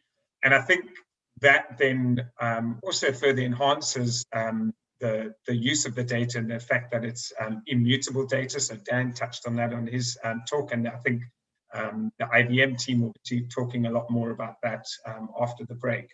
So and with identity management, and I think identity management is key in this aspect, because within the previous slide, where you've got these multiple different parties contributing to the data, how do we actually know whether the data source, the original data source of that, is actually the person they purport to be? So within these supply chain ecosystems, identity management is normally built in and baked into these processes. And I think through those, we have a much higher level of trust in the data that we're receiving. And therefore, excuse me, that trust of the data then really allows us to further start looking at automating processes and so forth. Because if we trust the data, we can automate it, and we can also use that data then for some of the risk management and risk-based assessments that we were talking about earlier. So that's really where we would want to try and build our supply chain, or digital supply chains of the future. So obviously these technologies is not something that you build in a day. but it's useful to understand, how these things are developing and where one should be looking at in terms of how one architects your supply chain and what are the things that you should be looking out for as you build and further enhance your own digital supply chain. Thank you. That is really the end of my presentation. Harry, I would like to hand over back to you. Thank you, Anton. This was seriously interesting. Thank you so much for sharing this valuable information. I really appreciate your time and your preparation. Tell me, will you be available for questions and answers later on? Yes, I will be. I'll be sticking around. So luckily it's not 2:30 in the morning where I am. Thank you so much. Thank you so much. Ladies and gents, let me just put up our program for the day again. We're planning on this stage to take a short comfort break. Louise, I don't know if you want to say a few words before we take the break quickly. Thank you, Harry, and I hope the audience is finding this informative. It was nice to go from Dan's very futuristic world to Anton's world of the bits and pieces that we can already do. And Anton, thank you very much for your very informative presentation, really enjoyable. I would like to recommend, if everybody is happy with it, that we take a 15-minute break. It's always good just to stretch the legs, grab a cup of tea or coffee. I think Dan said we between beer o'clock and coffee o'clock, so you can decide where you are. And if we can ask everybody, Harry, we are going to stay on the session and just be back at 11 o'clock. Is that correct? That's correct. Okay. Thanks, everybody. See you at 11. Thank you, guys.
Hi, colleagues. Let's take up your seats. Thank you for hanging in with us.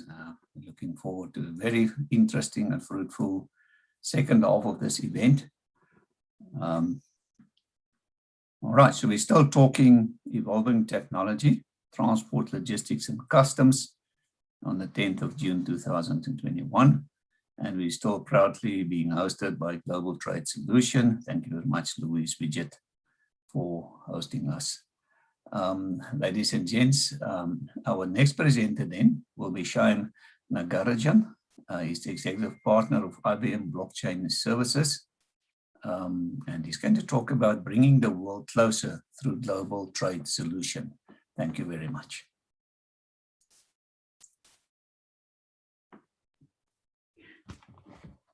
Harry, Louisa, and Global Trade Solutions team, thank you very much for the opportunity.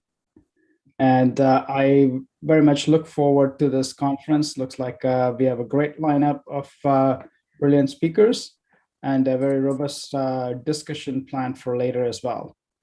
So when you invited me to come talk about trade, global trade and global trade solutions, it really reminded me of the situation that the world is in right now, especially under the pandemic fears and the impact that it has had on global trade around the world. In the next 20 minutes, what I'm going to do is walk you through some of the complexities in global trade that has impacted us, our daily lives, followed by what we are seeing as trends in the market, trends in the industries, and how at IBM we are trying to address this by some creative solutions that, when implemented appropriately and adopted around the world, will bring the world much closer and can become more resilient to situations like the COVID pandemic as we are in today. With that, I'm Shyam Nagarajan. I'm an executive partner with IBM. I've been working in this global trade world for about 4 or 5 years. Previously, I was a management consultant looking at business transformation for organizations across different industries. The last 5 years, I've had the opportunity to focus exclusively on blockchain and distributed technology that helps bring big ecosystems and networks together.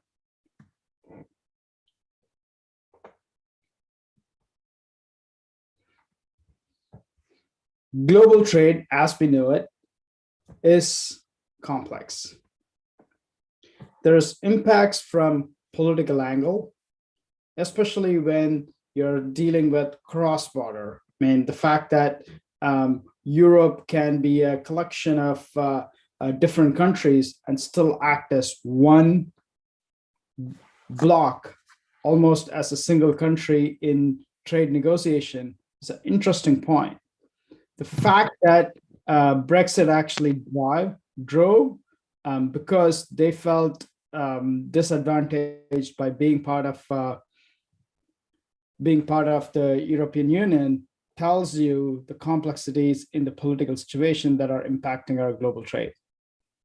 From an economic side, we have a number of organizations that are trying to drive standards, trying to do facilitation among different interested parties coming together, and as well as trade treaties.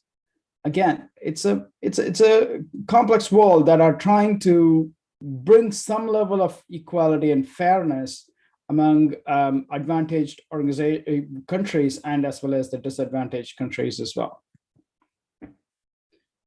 The other angle in this is if you look at the legal side of it and the regulatory side of it, is a huge impact on what you can actually trade, or especially with respect to products, and the percentage of subsidies that you can offer and what you cannot offer.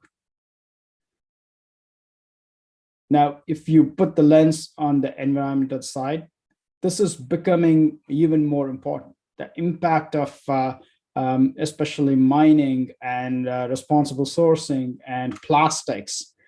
We all live in the same world. And the fact that we have to follow these standards also have deeper implications for developing nations than the developed nations is a huge element that needs to be factored out within the inequality of the global trade world. And then there's the technology implications. Technology has improved continuously, but are the trade systems actually trying to keep up? And are they taking advantage of it in order to accelerate and move this ahead with respect to giving some level of trust in the way that global trade is conducted? And lastly, the fact that today individual that's 14 years old can become a huge influencer in how or what products are being consumed in the world is an interesting position. So the uprisings in 2010 to 2013 in the Middle East were all driven primarily from the social media, and the fact that it pretty much changed the way how you would look and do business in the Middle East is an interesting reflection of how trade is conducted, and the fact that the social has huge impact on global trade as well. Now, we are completely in a different business world with COVID-19. The reality is that a lot of these countries are in economic crisis. And the crisis being that with the lockdowns, with the fact that the supply chains are significantly affected, there's a lot of uncertainty, especially with the financing for small and medium businesses. I know this because I have seen the trajectory over the last 12 months on the amount of financing applied. Now, I have to support and give kudos to some of the governments that have done a better job than the others, but there's still a significant gap in the market as it stands today in a $5 trillion trade market.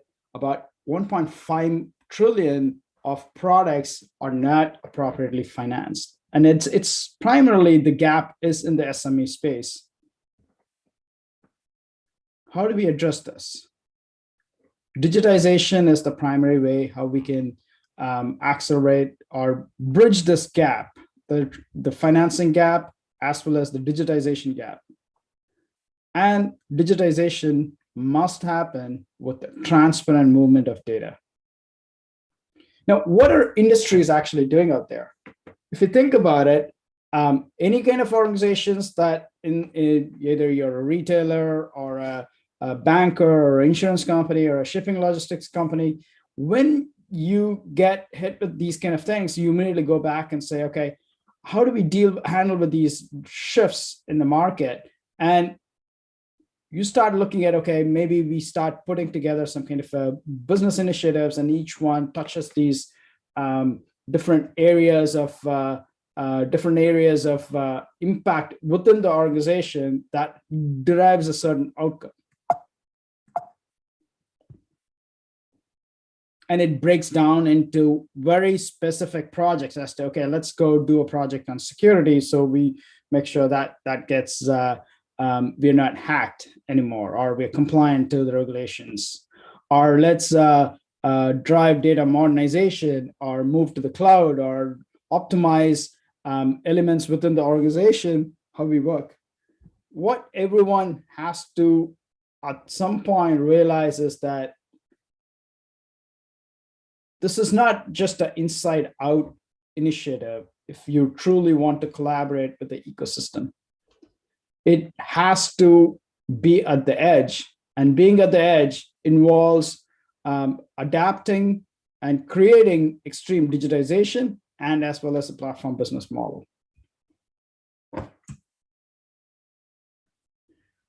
Now, if you think about it, we are at that precipice of transformation. There is a need for digitization, and it is happening around the world, the fact that digitization alone is not enough, proven by the government's investment in the GDP growth, their focus on the GDP growth.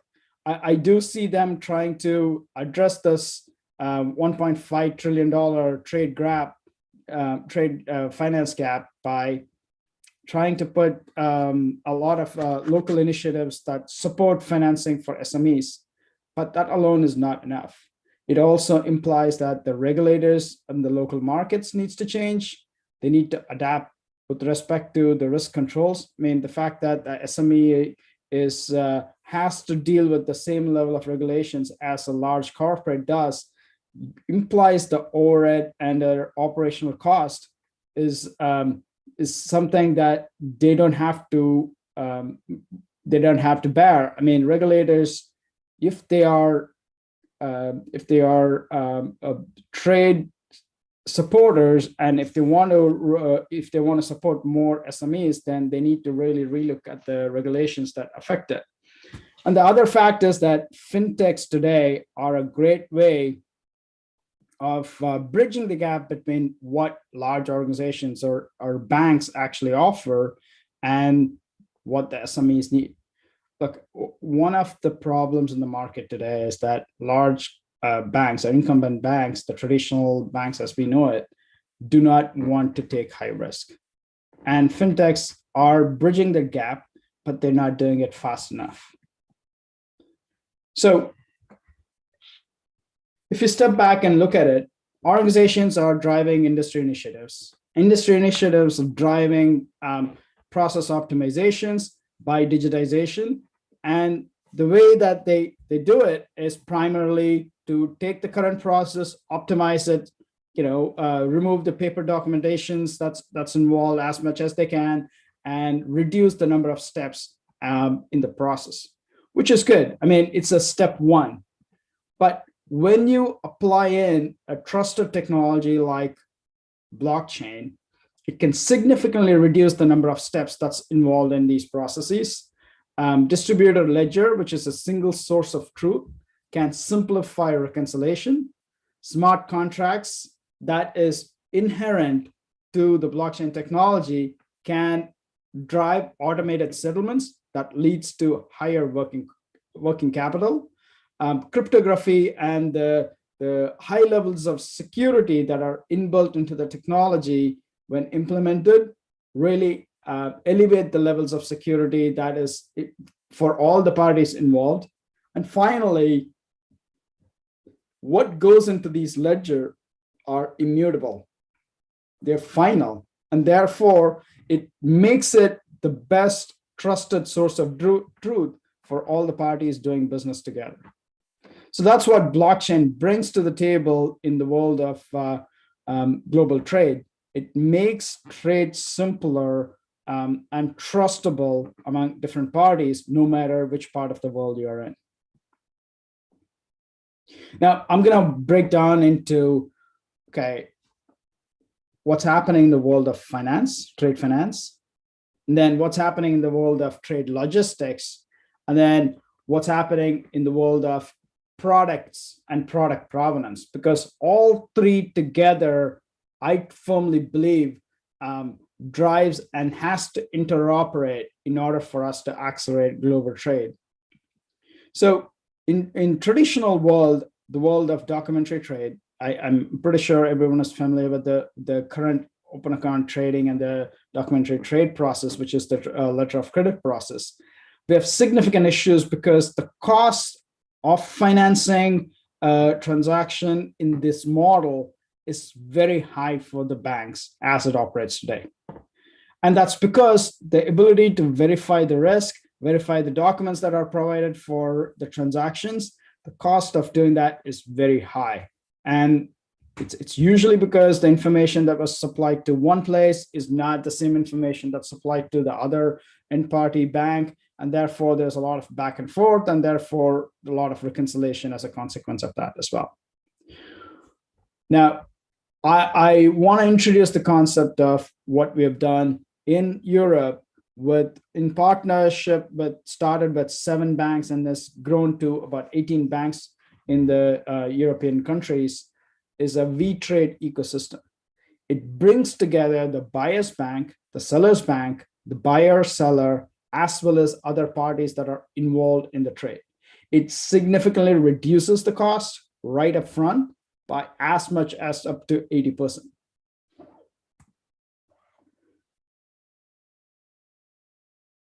There are 17 banks across 15 countries.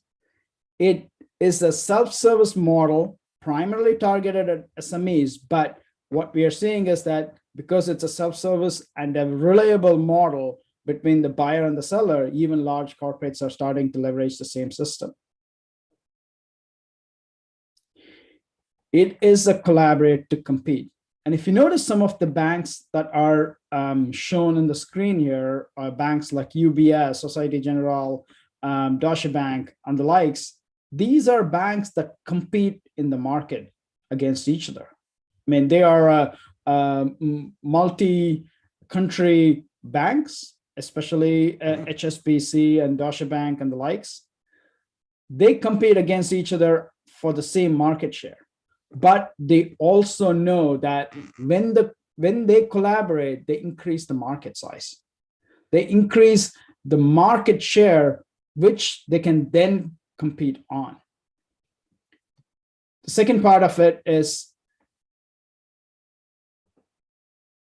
across the supply chain of the upstream and the downstream, there is more curation on the cross-industry value. So let me be more specific, right? So when a buyer and seller are all on the same chain, the fact that there is more visibility created there across the entire trade chain provides more confidence for these buyer banks and as well as the seller banks to confidently fund these transactions.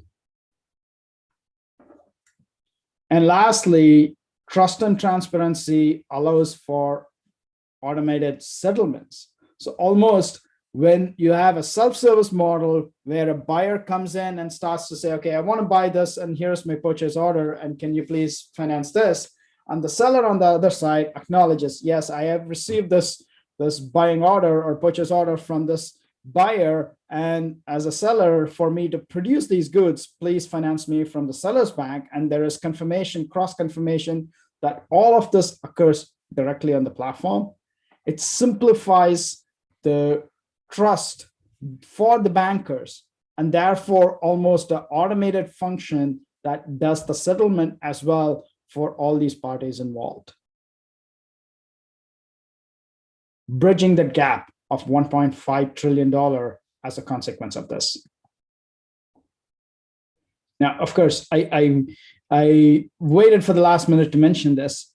The fact that this is a single network where other parties, including trade credit insurers, and as well as the shipping and the logistics providers, can also plug in and provide and consume information from that same network, makes it even more valuable.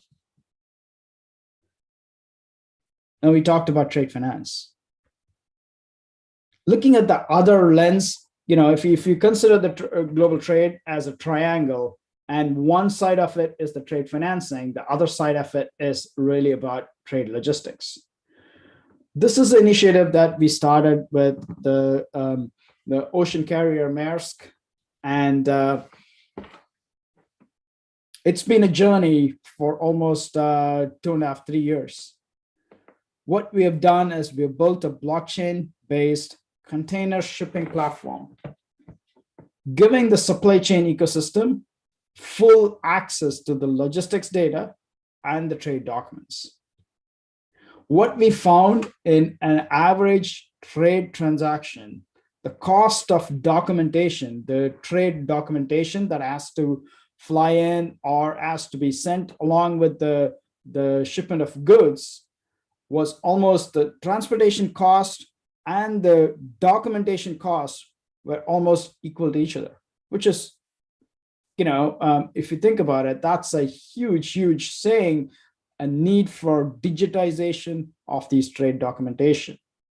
The other element that was always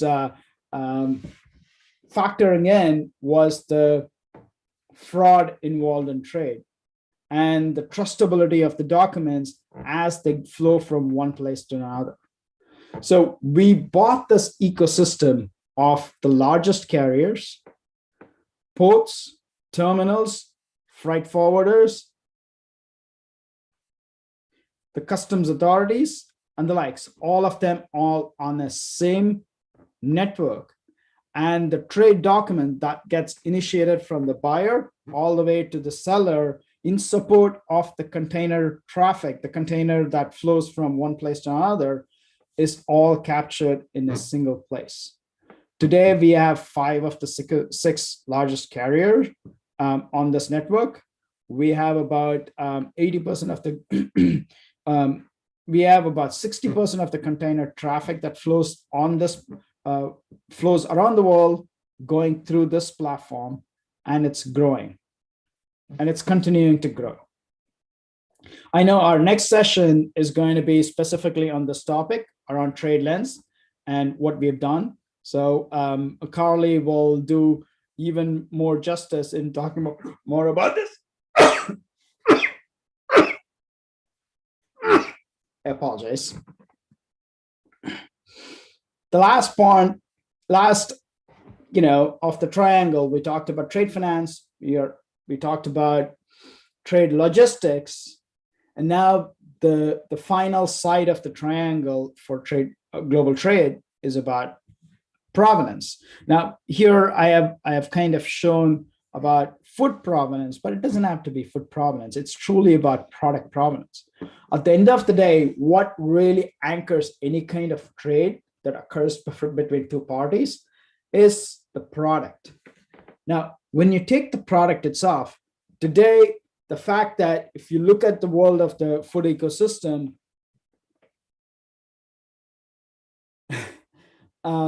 there is more organic food that is sold in the world than what is being actually produced.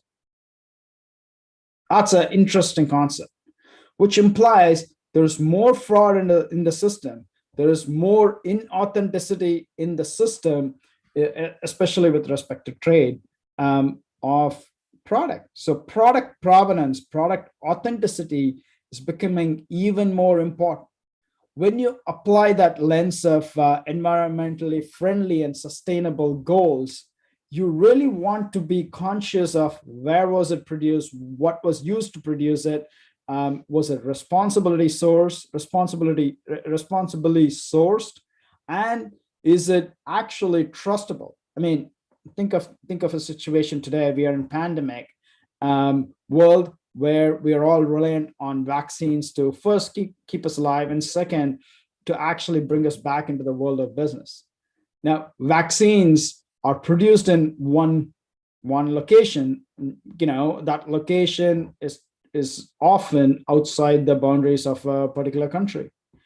And to trust the vaccines that are produced in another country to come into your country and is to be kept under a certain temperature condition and as well as the handling conditions, how do you trust it? How do you know that the information that the vaccine that was produced there has not been corrupted as it has gone up and down the supply chain system before the point of delivery?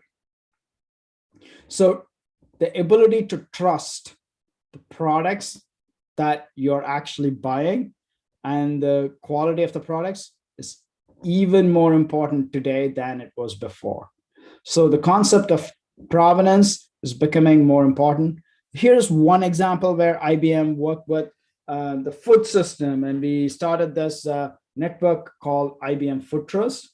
It's today, we have 200 plus participants around the world who are big, large retailers, and as well as their ecosystems. When I say their ecosystem, it's the distributor, it's their warehouses, it's their packagers, it's their farm producers, and as well as actual farms themselves. They're all on the same system. So from the time a farmer actually makes his harvest all the way to the table, the retailer has full visibility into the system and therefore can trust where it came from. Let me also give you a little bit of history. All of this started with the issue of Walmart and IBM talking about food safety, and then especially Walmart's inability to handle food recalls, right? When a particular food recall situation occurs, say, oh, lettuce has been contaminated with salmonella, or spinach has been contaminated with salmonella, and we got to take that out of the food supply chain. And to be able to go to a store, a Walmart store, and take a packet of spinach out of the store and say, where did this come from? It took them 6.5 days. And when they implemented this system, which is about food provenance and traceability, they were able to do that in 2.5 seconds. That's the difference. And traditionally, because it took 6.5 days and the life, the shelf life of these products are much shorter, they would take all of these and just throw it off into the trash. And trash implies significant wastage and revenue loss for these retailers. So there is a mutual benefit for the consumer knowing what they bought and where it came from, and as well as for the retailer and how they handle these products at the stores itself. So now I said it's a triangle: trade finance, global digitization, trade digitization or logistics, and provenance, product provenance. When you bring all these three together, suddenly you have an ecosystem of players that have traditionally been, almost a hand's length partner to much closer working together, shoulder to shoulder partner in everyday life. They're starting to share the same transaction records. They're starting to share the levels of risk. And therefore, because of this transparency, they can make better business and trade decisions, how it operates. This is already a reality today. We are seeing these networks, although they seem to be islands, when they start to get interconnected, they become that new pathways of business. And this is how we bring the world closer together so they can work and improve our current situation of global trade. Thank you very much for the opportunity. Harry, Louisa. Shane, thank you so much. This is excellent. Tell me, what's the time now on your side? It's 5:28 in the morning, and Shane, and thank you so much for spending time with us this early in the morning as well, and Kari as well. We really appreciate that. And thank you for sharing this WeTrade ecosystem. Surely this is taking integration to a new level and efficiency to an absolutely new level that we've never seen before. So this is very exciting news, and we surely believe that this will be implemented very successfully in the future. So yeah, thank you so much. We really appreciate that. Louise, I don't know if you want to say a few words for Shane. Shane, thank you very much. I expected that you're gonna rock our world, and you clearly did. I think for all the traders and people that are involved in international supply chain, the future is going to look considerably different to what we used to. And as you call it, the triangle, which you've closed up very nicely with your last slide, that is the future and the reality. So thank you very much for getting up so early in the morning. We do appreciate it, and we promise next time we'll make it in the afternoon that you can have a little bit more sleep. So I really appreciate it if you will stay on for our panel, but I would like to hand over, Harry, now to Carolina, who's going to take us into the more detailed world of trade liens, and over to you, Harry. Thank you. Thank you, Lisa. Thank you, Harry. Thank you, Shane. Yeah, thank you, Louise. So our next presenter then is Carolina Marani. She's the Business Development Executive, Trade Lens Europe and Middle East Africa, and Global Trade IBM Blockchain. So she's going to talk about trade logistics in the age of blockchain and platforms. Thank you very much, Carolina. Thank you. I can at this moment, there we go. Now I can share. So let's see if we can put this on full screen. It always takes a few seconds on my side. And then I will ask you if you see it full screen or if I need to swap screen. So as, are you seeing full screen? Not yet, no. We see the presenter's view. Okay, swap displays. So as Harry said, my name is Carolina Marani. I work for IBM. I've worked for IBM for the last 10 years. And I am at the moment responsible for Trade Lens and the business development for Trade Lens in ASET Europe and Middle East and Africa. And it says Global Trade IBM Blockchain because Trade Lens falls under the blockchain department within IBM. And you will soon discover why. So are you seeing my screen full screen now? No, no, we're still seeing this. Still not? That's strange because I swapped displays. Maybe if you go to, go to duplicate slideshows, duplicate screen. Yeah, I did. So let's see. And otherwise, Harry, it might be better that you share my slides because this will take up time. So let me try this again. And let's see if it works. If it doesn't, then I would say if you share, we would be, it would be easier. Is this better or is it still? No, it's still the same. I'm quickly opening up on my side. Yes, please. Still not? Nope. That's really strange. Okay, let me end from my side then. Because I need to give you the screen.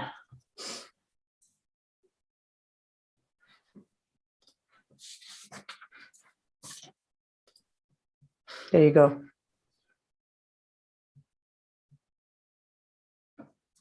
So in the meanwhile, I want to thank Shyam for the introduction to Trade Lens.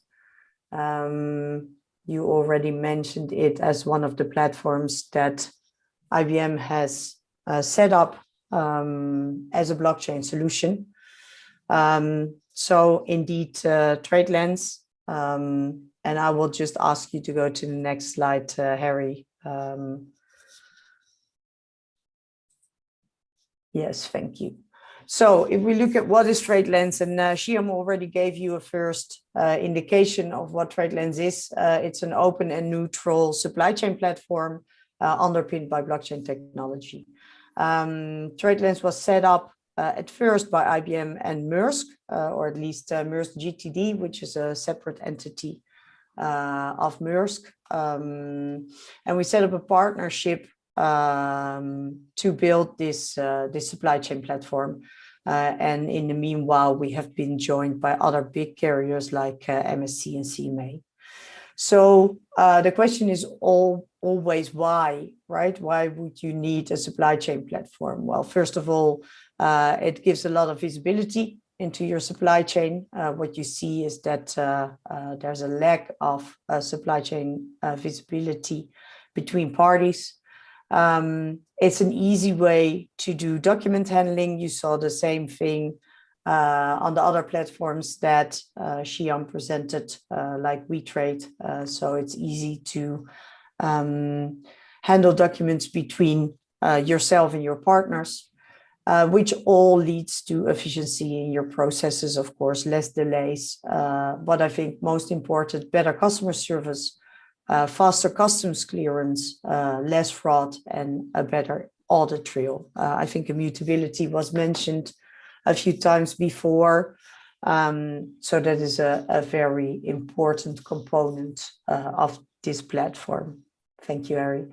So the reason we set this up, and I don't think I need to explain any one of you, that global trade is still highly inefficient, right? We see a lot of paper-based processes still. We see that data is trapped in organizational silos, and it's very time-consuming. There's a lot of manual processes, a lot of resources involved. And what we also see is that clearance at customs normally takes way too long and is still subject to fraud. And this all leads to high costs and very poor customer service, which of course is something we would not want to see. So we set out on a mission, to connect the ecosystem, to drive true information sharing between all the parties in the supply chain, and to do that on a basis of trust. And the basis of trust and collaboration is why we chose to underpin TradeLens by a blockchain solution. As Shyam said, also in our network, mostly in ecosystems that work with blockchain solutions, you work with competitors that normally are going after the same market share. And you need a solution where they say, okay, listen, we can do this on a trustworthy basis. With the upcoming of the blockchain technology, that is something that that now exists. So we decided to go that way as well. And of course, we try to spur innovation. So we work with, of course, standards in the market. The UNC fact was just also mentioned. So we follow the UNC fact. We try to be as modern as possible and as open as possible, using APIs, all publicly available and testable on our website. And we work with different associations to look at market standards. Okay, thank you. So if we look at this ecosystem, right, of assets, some parties are competitors, some parties were already partners in the supply chain. TradeLens was set up mainly by the ocean carriers, who are the founders of this platform together with IBM. But then, of course, there are a lot of parties in this ecosystem that bring the necessary data and the necessary efficiency to do the document handling and provide visibility to the market. Of course, you can think of customs and government authorities, but of course, the ports and terminals cannot be left behind. So they are a big part of our ecosystem. And we are more and more moving into what we call the land leg. TradeLens, of course, at first is focused on sea freight because of the ocean carriers, but we are moving to the land leg, connecting more and more intermodal operators. So you can think of trains, barge operators, etc. And then the platform gives the most added value, of course, to our clients. And you could think of freight forwarders, every shipper and cargo owner that moves anything in a container worldwide. And then, of course, also the financial service providers, mostly banks. You've seen that in the previous presentation as well. There's a big step to take in the banking sector. On the TradeLens platform, it is mostly concerning trade finance. So if a bank has a trade finance department, they would be very interested to get supply chain visibility, especially on, for example, bills of lading, to verify that what they finance is also the correct goods. Thank you, Harry. Can you move? Thank you. So we look at the TradeLens system today. We have 140 ports and terminals directly integrated into TradeLens, but are getting data from up to 600 ports covering 6 continents. As said, more and more land leg parties. So, for example, all the railways in the US and Canada are already connected. And then with the carriers now on, we represent 60% of global container shipping volume worldwide. And there's 2 carriers missing on this slide that are in final stages of onboarding, and that is Hapag-Lloyd and ONE.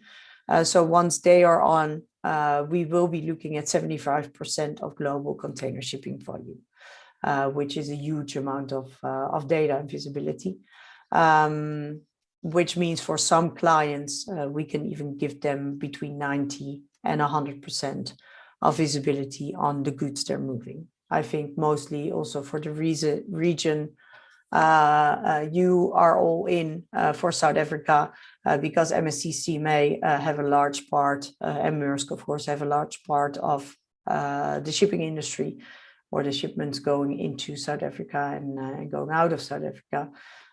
We can provide an enormous quantity of data. And then, of course, the authorities. Unfortunately, due to legislation, they might be a little slower than the other parties, but we still have at the moment 13 customs directly integrated. They help us to give customs release statuses to our clients. And some even to give a fast lane to clients that are using TradeLens. Can you move to the next one, Harry? Thank you. So then the main question is, what does TradeLens do? So we capture, as said, information surrounding every container voyage that you could see in the world, going from the cargo owner to the final client. So if you look at the highest layer on this slide, top level, it's a journey of a container and all the steps it needs to take. And what we capture is both data and documents. So on the data, we capture the shipment milestones. So this would provide, for example, a customs release message, as said before, carrier release message, or in some cases, for a lot of ports also, container ready for pickup, which brings a lot of efficiencies for companies that need to work with the ports and terminals, where they now, in some cases, are sending trucks and then the containers aren't ready. So they incur costs and time, of course, and resources to drive to a port than just to hear that the container is not ready to be picked up. So that is one of the problems solvable with this. And then we also capture the documents surrounding that container. Of course, the bill of lading, which is supplied by the carriers, but you can think of a packing list. There's a lot of companies that do not have a connection between the containers they ship and what is in them. So they do not have visibility, for example, on what goods are arriving when, where, and that is solvable. The documents are, then the metadata of the documents is hashed into the blockchain below, and that is where we get the immutability and the audit trail. So you will always know which party put which version of which documents on the platform, which also is very useful for customs, and is why some of the customs are giving a fast lane to TradeLens clients, because they are sure that the goods haven't been meddled with, and that the goods that are on the bill of lading in the noted on the bill of lading are also the goods that are in the container. Harry, can you move to the next one? Thank you. So if we look at TradeLens use cases, and you can, yeah, thank you. There's, of course, there's an enormous amount of applications that TradeLens could be used for, but I will give you a couple where we have most customers benefiting from. So if we look, for example, at the customs declaration process, that is a manual process for most companies, a paper-based process also. So we have a few clients that pull the information that is on TradeLens regarding their shipments out of TradeLens, and then pull it into an XML file to then do the customs declaration either through the software supplier that has the customs application, or directly to their broker, or directly to the customs authority, which saves them 44%, or it could save them 44% in time to normally it takes to process shipments. Can you move to the next one, Harry? So if we look at, as mentioned, customer support, I have a client in the Netherlands, for example, that is spending more or less, or their customer service people are spending more or less 3 hours a day on searching where a container is. So their clients call and they say, listen, can you tell me when my container arrives? And they need to go into different sources of ocean carriers or into their own system, combine that information and then tell the client where a container is. And even that information sometimes is not correct because the latest updates on ETA changes, or you could think of an added sea lag, are not in the systems yet. So TradeLens gives a one-stop shop for all the ocean carriers mentioned before, where all this information is to be found, which means that companies can give a far better customer support to their end clients, and they have an overview on where things are. I will also show you at the end of the presentation that we have a lovely dashboard where you can see all that information at once. Harry, can you move to the next one? Then, of course, I think that the most obvious one is increasing productivity by digital document handling. SCM already talked a lot about the need for digitalization, especially if you look at the ocean freight is very heavily burdened by paper documents, where, of course, you get a big risk of mishandling the documents, but also documents going lost, which incurs high costs for some parties. So being able to put the documents in a digital way on a platform and then sharing that with your partners can solve a lot of problems, especially if you look at the electronic bill of lading solution we provide that gets all the paper trail out of the way. So you could transfer your bill of lading to your end client once they have paid, and they can then use that electronic version again to then surrender that to the ocean carrier to pick up the goods. So that whole paper-based trail has been digitalized. And then the next one, Harry, of course, to do that document handling together, it is very important that you can get your partners on, right? So for a shipper, that could be either their suppliers, it could also be their clients, but you could also think of the ports, terminals, and the rest of the network that is already on. So you would get a complete digital process between parties instead of sending these pouches around, which of course incur a lot of courier costs, but also, as said, the risk of losing documents, but also documents being tampered with. And in the case of TradeLens, that is not a possibility anymore because we have the audit trail on the blockchain underneath. Not to speak of all the EDI systems that are in place now and the money that is costing companies, and especially in the ocean freight business. So we are trying to phase EDI out, get everybody onto API, and have a more, let's say, cost efficient, but also IT efficient operation. Can you move to the next one? So I said, just an example of how you would see where your containers are.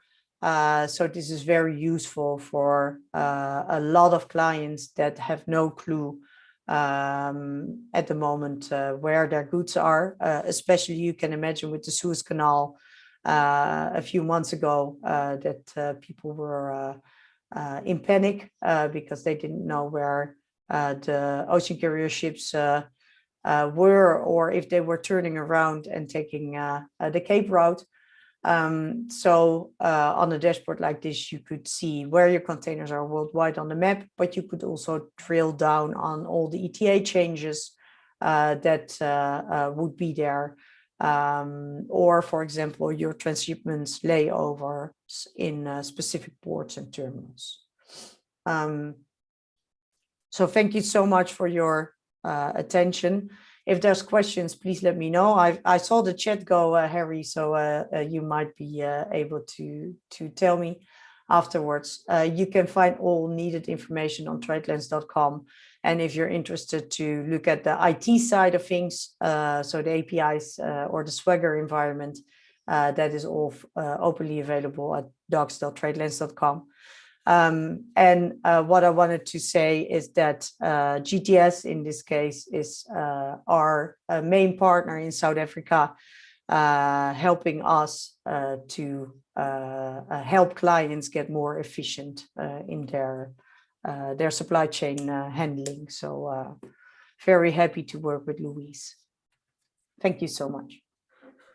Thank you so much, Carolina. That was extremely interesting, and the really visibility, that's what it's all about, and integration. And I would love myself during the panel discussion, which Louise is going to chair, I would also like to ask a question. Go ahead. I'll be happy to answer them. Thank you so much. Right, ladies and gents, just for clarity, there's our program then. We're done with all the presentations. Could we kindly ask all our panelists that who are still available, they can kindly unmute themselves and switch on your video so that I can bring you into the panel. And we're going to have a panel discussion now, moderated by Louise Widget, our hosting company. And so, ladies and gents, you can go to the participants box, and you can raise your hand there if you want to ask questions. And then we can recognize you. And I'm busy just bringing people into the panel here.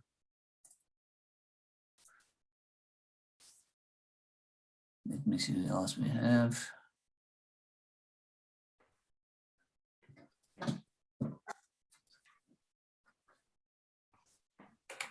Okay, so Anton, is Anton there?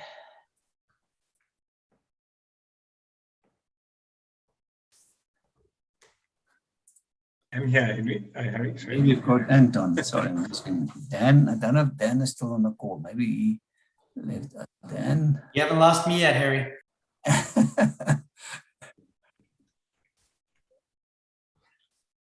Yeah, Dan and me have had our coffee, so we're good for at least an hour or so. Dan, yeah. There we go, Dan. All right. All right, so over to Louise to do the opening comments for the panel discussion. And ladies and gents, you're welcome in the chat room to post questions, or you can go to the participants box and raise your hand. There are quite a number of people on YouTube as well, so guys, you're welcome to text your questions on YouTube. But Louise, over to you. Thank you very much, Harry, and thank you, Carolina. It has been great to hear from your perspective around trade lanes. And thank you to all the panelists for sharing your insight and everything. I think it has been fantastic. We had kind of the peak, and then we zoned into a little bit more detail. And that I found very informative. Olga, I see your hand is up, so I'm going to give you a chance now. But I want to open the discussion maybe and bring it a little bit back home. To date, most of the African countries have really failed to take full advantage of cutting edge technologies that could make trade more efficient and more inclusive. And I would really like to ask the opinion of the panelists to see what they see as the key obstacles that is hampering this full industrial revolution to really take place and for these technologies to be deployed within the Africa continent. I think, Dan, we started the discussion earlier around skills and capacity building. So I would really like to ask you and Sham, what is your view as more the futuristic thing of how we can make it work here in Africa and how we can make part of our continent's next step. And really, I want to say leapfrog the existing viewpoints and everything, as we've sometimes have done in Africa very successfully with, for example, M-Pesa, which is our a digital payment system that was developed in Kenya and is now in EAC. We kind of leapfrog the banking system. So maybe some insights from your point of view and how we can bring this to Africa. Thank you very much. And I think let's start with Dan and then go to Sham. Well, I think the most important thing is when you have mature industries, they represent an origin and destination because of competencies around the world, and the supply chain is developed. So if you have a mature industry like, let's say, mining or agriculture or automotive or pharma, these industries don't just pick random places to do business. So one should start small, think big, but be quick when it comes to implementing pilot programs, because the pilot programs are controlled environment. And one can take broad concepts and integrate them in a almost customized way. And this translates benefits, it translates constraints, it translates all these things that with a broad brushstroke, if you look just at a country and at a country's border, would be impossible to take bites out of. And that's how I would approach it. Wow. On the point, Dan, you were spot on. I will bring a different perspective. I do believe African nations are still young in their journey, and there's not much history from a technological debt perspective, right? That puts them in a very unique position, just as Louis, you mentioned about M-Pesa and the banking system trying to leapfrog. Now, what you may know is that the M-Pesa system was widely successful in Kenya, but not as much in some of the other African nations as well, right? What was a revolutionary way of leapfrogging the technology has become a technology debt now in the current system, where everyone is doing mobile and QR code based payments instead of SMS based payment systems, right? So I'm not saying that you are not going to be in this position again, but to think that African nations can actually now think about adopting these new technologies, leapfrogging their competition, but also establishing those highways of doing business, like technologies like blockchain, AI, artificial intelligence, machine learning, and as well as IoT. This, I believe, is to create that levels of transparency. Struggles that's bothered the African subcontinent is things around corruption, access to the right resources at the right time, frameworks of transparency, and then really the fact that outside world that are doing trade can trust in doing business in these nations, right? These technologies can help improve access to that. To Dan's point, all of this has to start from somewhere. I do believe that starting somewhere can be go join networks like TradeLens, where most of the work is already done. You just have to leverage the ecosystem that's already there, just plug in and get going. Or if you're driving initiatives within your organization, then partner with your local ecosystems and you establish that highway of business in your local market. And those are places that you can start and once the momentum builds up, it will accelerate and it'll become a huge snowball that becomes a growing matter for the government. Thank you. To add to Shyam's point real quick, to look at a country as behind the curve when it comes to the accessibility and ubiquitousness of technology now, we just need to look at like the cell phones. You don't need a dirt network anymore. You can go right to wireless, right? And so this technology, the APIs, the machine learning, the algorithms, they're established and they keep learning continuously.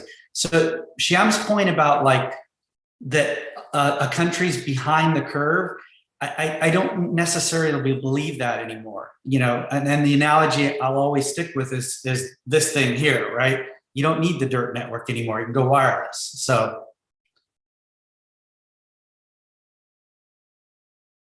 Thank you, Dan and Shyam insights. I want to open it to Carlina and Anton and say if they've got anything that they want to add to these insights of the other two panelists. No, over to you, Carlina. Yeah, I think I like the point. Start small and start somewhere. So yeah, start small and start somewhere. And I think I agree with both. So I do agree that African countries at the moment partially are way behind in digitalization. But I also agree with them that with simpler solutions, and that's why I always tell clients when they start with TradeLens, don't start with APIs, don't start integrating and doing difficult technology. Just hop on the user interface through the web link. And as you said, then you could do that on your phone. So I think there's an in-between where you can start very, very quickly with simpler technology. And then at a certain point, when you grow, you can decide to scale that up if at all necessary. Because I like the fact that you can do everything from your phone through a web link. Even though for some bigger companies that are more digitalized, it's of course better to do the full API integration. But I think that's the good thing about all these platforms, that you can either start simple and stay there, or do full integration immediately, depending on where your business is. Thank you, Carlina. And I think, Anton, lastly from you, and then I'm going to go to Rian. I see these two hands up, and Harry, if you can help me. Anton, over to you. Thanks, Louise. So I agree with what everyone has said now about using those ecosystems to kind of leapfrog, where people have traditionally integrated and digitized their supply chains. We don't necessarily have that legacy that we need to deal with. So it really enables you to leapfrog. But also what I wanted to add is that, with cloud-based, platforms at the moment, it really, really allows you to do what, say, Dan was saying, is to do pilots of a really low cost base. And, a lot of these algorithms and so forth are mature, and you can create experiments. You can start using these things in pilot studies without necessarily having to invest in massive technology, massive costs. So use them and try them, and you can actually do that quite simply and easily. And I think that's where people should be looking at to try and leverage these technologies. Thanks. Thank you very much, Anton. And I'm going to open the floor to Olga. She's always a wonderful contributor and a good friend of the Transport Forum. So, Olga, yours.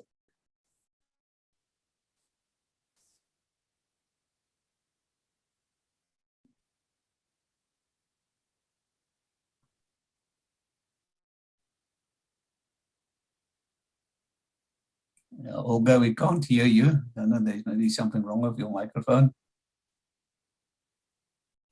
Olga, if you can maybe type your question in the chat room, then we can pick it up from there, please. So maybe we can go to Rian Rautenbach in the meantime, Louise. Thank you, Harry. Rian, the floor is yours. Thank you very much. It's for me very interesting this morning because we moved to, saw a lot about global, which to me was personally very interesting. I'm more focused on what was mentioned now, Africa. And what I like amongst everybody here, what I heard was cell phone. And Africa, if you know Africa on the ground, the lay of the land, how the trade happens in Africa, that's inside your agriculture sectors, etc. Very informal. And as was mentioned, I think it was Carlina as well, and Dan as well, cell phone, nowadays we do everything from the cell phones, you know, except obviously what we're busy with now, most of us are on computers or laptops due to the bigger screen, but we can even do this on the cell phone. And I agree 100% that I think the future for more informal and even international business and moving goods is going to move a lot more to cell phones and cloud tech. And I'm not only saying it because that's what we do, it's because you don't need expensive infrastructures. You know, you don't need an office block. You can go from anywhere. And you can do anything from anywhere and see and follow.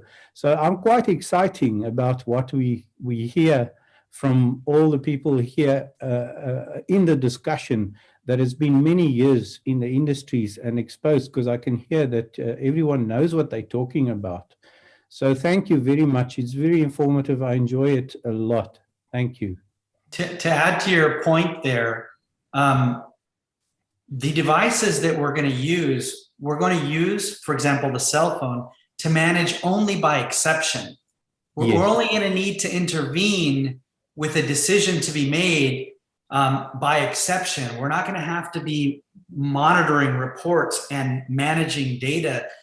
We're going to have a whole flip because of sensors, because of machine learning, because of tokenization, because we don't have to worry about the trust factor. And so your whole point about, you know, what device we're going to be communicating or getting alerts from, that is going to be mobile and desktop, but it'll all be managed by exception. So you make a valid point. Yeah, Dan, if I just want to add to that as well, like our application, it's working on machine learning and AI. And it's a cell phone, but it's cloud tech, so the database is huge. We're already, the scalability is phenomenal. And as you said, in the end, that's where the action is going to happen. But the database that we're going to sit with in the end, that's going to be managed somewhere else by using that data that we have and reporting on the data and utilizing to streamline and to become more efficient. And it's all in real time as well, which is an advantage. Thank you very much. I just want to add one comment to it. As the Africa as a continent get on this journey of mobile way of living, right? The mobile is our day-to-day life. I would encourage all of you to think about this. Do not do the mistake that the developed nations have done. We all carry our cell phones in developed parts of the world where pretty much organizations like Google and Facebook has access to all our private information that then again is used to market back to us, right? As you design your applications, as you build it for business and trade, you want to factor in a couple of things: privacy and consent, because that's very, very important at the very basic level, because data is the new alcohol, and organizations that are going to get access to it are going to misuse it at some point. And you want to build those constructs into the system as it becomes the new highway of doing business and doing regular way of life. So keep that in mind. And, you know, with great power comes great responsibility, and the responsibility is to all the entrepreneurs and as well as the individuals that are in organizations that are building applications based on data coming from these systems. So just something to keep in mind. Thank you. Also, just sorry, if you Thank don't you mind, very just much. wanted to add. Anton, over to you. Yeah, so it was that, you know, all these technologies are available, but there is one thing, I think specifically around global trade and within the African context, is that, you know, governments are also going to have to think about, and when I say governments, I think, you know, customs authorities, other governmental agencies and so forth, of creating open platforms for their own systems and processes, because in a way, there's no point in creating this really fast integrated supply chain if the minute you get to a border, you now have to hop out of that and back into some kind of manual process. So, you know, I think at some point, you know, these authorities need to also think about how they're creating open systems that allow, you know, the private sector to really ramp up in terms of the, you know, fourth industrial revolution and the types of technologies that come with that. So I just kind of wanted to add that to the pot as well. So thank you. Everybody for your perfect insights. Olga has posed a question to Carlina, and I think it is a very interesting one because Carlina touched it talk is trade side. What is the journey towards the roadside, and the, how quick and the inland element be onboarded onto trade lanes? Yeah. Thank you, Carlina. No problem. I'm seeing Olga's question written out here. So so it depends. As said, we are moving onto the land leg more and more, Olga, as said. But at this point on trade lanes, we always need either the start or the finish to be an ocean leg. So at the moment that goods are coming into Africa by sea, and then they're taking by truck further along, there's no problem, because the basis of trade lanes, of course, is the ocean carrier that issues the bill of lading. We are running multiple pilots also in Central Eastern Europe, where there's also some problems with trade barriers between countries, or maybe customs authorities not working together, or and not even working with trade lanes. So there is a solution to do that.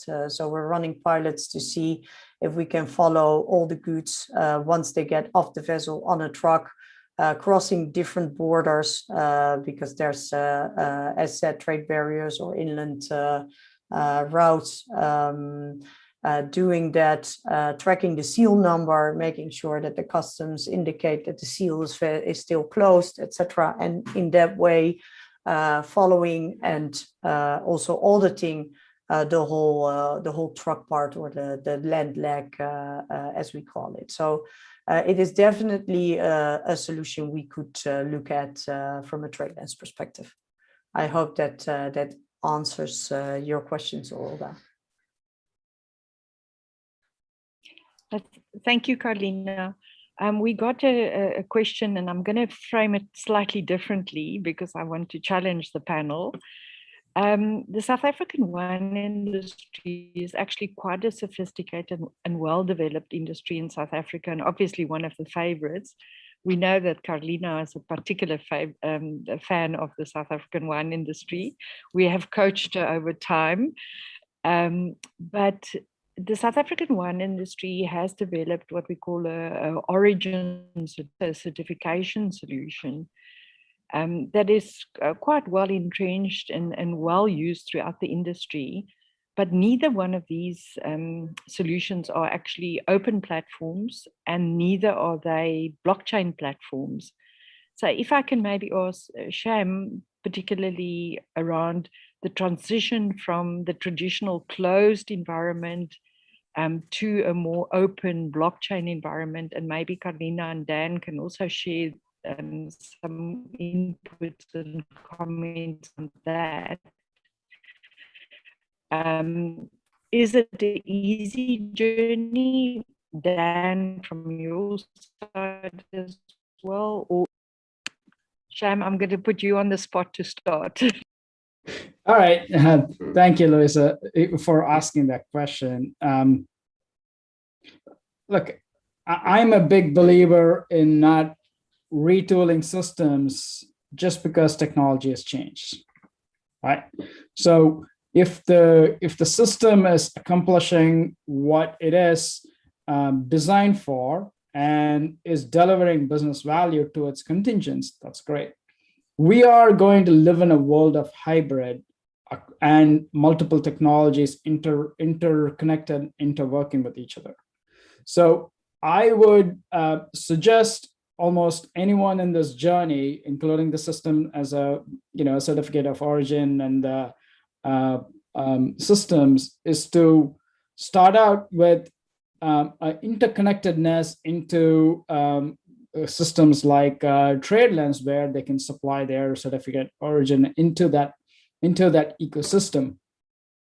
But eventually have a path where you almost have a shadow ledger. When I say a shadow ledger, your business as usual is doing in the centralized model, but you also develop a shadow system that eventually becomes that original, that replaces the original system. I'm talking about a transition over a couple of years, not something that you want to do overnight.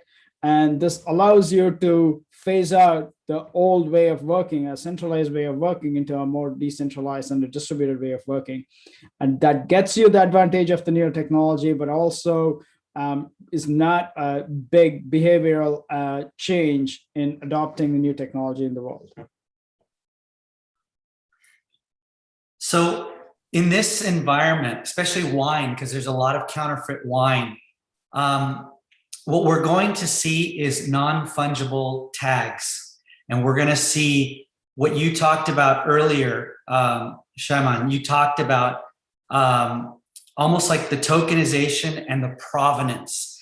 So provenance, as you mentioned earlier, will be handled through tokenization and through non-fungible tags. It's already happening for valuable goods.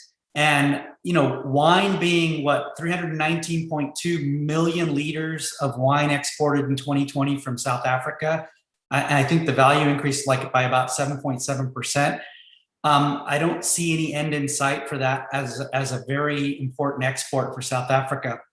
But we are seeing in Asia, we're seeing in Europe, we're seeing counterfeit labels with high-end capabilities to almost mimic the exact label on the bottle with wine that is not the actual wine being exported. So non-fungibility is going to be important through tokenization on the backbone of the consensus network and the secure ledger. That's just the way it's going to be. It's a good thing you mentioned wine, because I think the Food Trust platform that SCM has mentioned from an IBRM perspective has already built a specific wine traceability platform. So if we can get all the South African wine on there, then that would be great. But yeah, I think I agree with Shiem. We can't move from day one to day two to open platforms, but there will be a need for more transparency. And I heavily believe in the ecosystem working together and the collaboration that is needed to especially make this global trade more efficient and more transparent.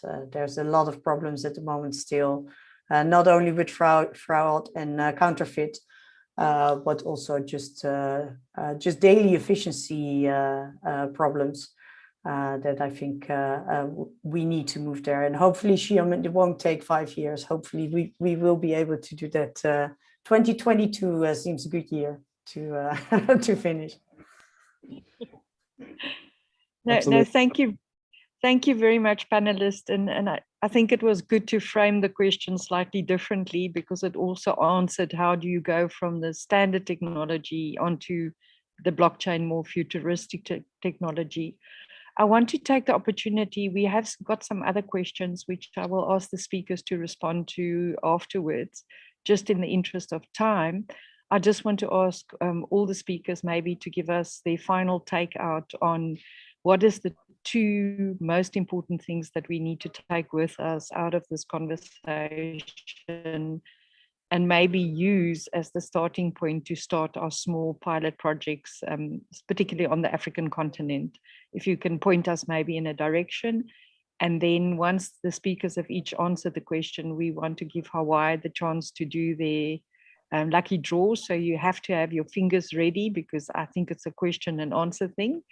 And we will see who's got the quickest fingers here. So I'm going to start the conversation. Maybe Anton, you can give us the local perspective, and then go to Dan, Shem, and Carlina. Thank you very much. Thanks, Louise. I think my two key things would be, like I kind of alluded to in my presentation, was that, you know, digitizing the supply chain gives you that capability to you know, use some of the new technology that's available. And I think if you're not thinking about how to digitize your supply chain, then you're not really enabling your business to make use of these new technologies. And yes, you know, it's one of those things where it is a journey. And I think, like Dan mentioned, you know, pilots, you know, Sham talked about, you know, starting to incorporate them in parallel to your existing processes. So however you choose to do that, I think you need to make sure that you have this sort of end goal in mind, and then figure out how you're going to build to that within your own context, depending on where you are within that journey of you know, making use of these technologies, and, you know, how digitized your existing supply chain is. So I think my takeaway would be to understand what's out there and what's possible, and think about where you and how you step along that path to incorporating those into your supply chain. And Rome wasn't built in a day, so think about that and how you're going to build towards it. Thank you. Thanks, Anton. So from my side, it's mostly, I think that my statement would be partner up. So please work with the ecosystem. I see too much companies working alone, trying to do it alone. As Shyam said, you said data's the new alcohol. I think data's the new oil was the basis. So protecting their data, but then not growing and not working with the ecosystem. So I think the ecosystem play is needed, and transparency is key, of course, by still based on permission data like we do in TradeLens as well. Sharing only with the partners you want to share with, but that will be my main point. Partner up, work together, and make things more efficient. I think that would be my point for now. Thank you, Carlina. From my side, I just want to leave with those three flows that I mentioned in the supply chain. They're inseparable. That's what makes up supply chain. So material, finance, and information must all be immutable, and we must be able to prove the condition throughout from beginning to end. And technology is an enabler, but it's not the panacea. People, process, technology in that order. And if we follow that map, we won't get lost. Leave you with that. Thank you very much, Dan. And then over to Shem for the last tech word. Yes. What can I say? I think my previous speakers have taken away all the takeaways I had. So I'll leave it with this. Africa is an incredible nation. It's a growing nation. It's full with youth. It's filled with promise. And it needs a culture of supporting innovation. It needs that support from the ecosystems to showcase and encourage entrepreneurs, the fintechs, the startup ecosystem, and it needs the large organizations to also start to take risk. Say, trade is incredible indicator of GDP growth and productivity in the regions. And in order to drive that, it starts with innovation. And I believe as a nation, as a continent, as South Africa, and as well as Africa in general, is well posed to take advantage of that. Skills, supporting innovation, and driving ecosystem are my focus that I would suggest double down and continue building on top of it. Thank you very much for that inspirational words and that positive outlook. I want to end the session with a quote from Nelson Mandela, and Sham, you actually led into it very nicely. One of Nelson Mandela's quotes were, "Everything seems impossible until it's done."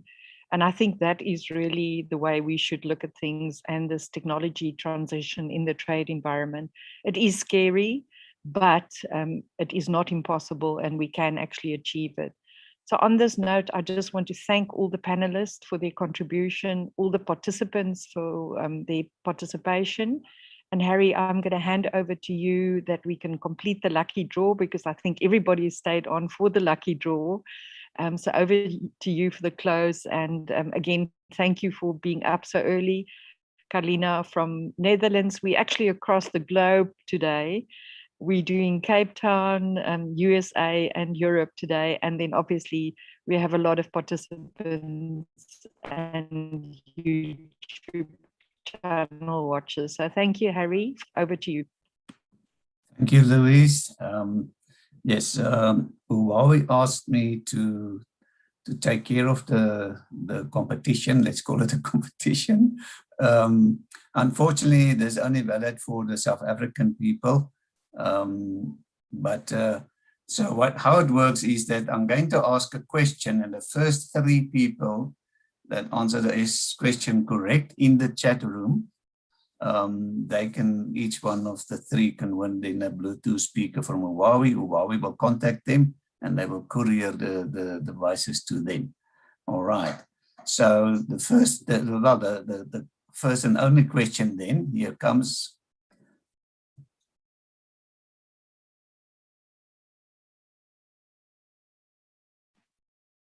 Harry, you on mute? What is the name of the hosting company for today's session? There we've already got 3 people. Thank you very much, guys. This is excellent. You're very sharp and quick.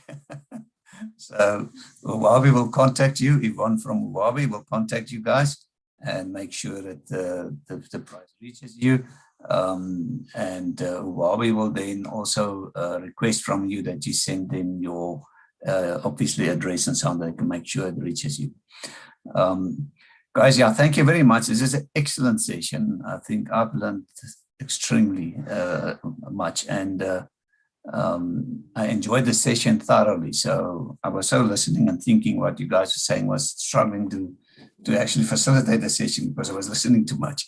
But thank you so much, and thank you for Global Trade Solution, Louise, for hosting us today and putting this together. We really appreciate that. And I would like to, and for our panelists for standing up early and sharing all your knowledge with us. But I would like to give Louise the last word. Louise, thank you very much.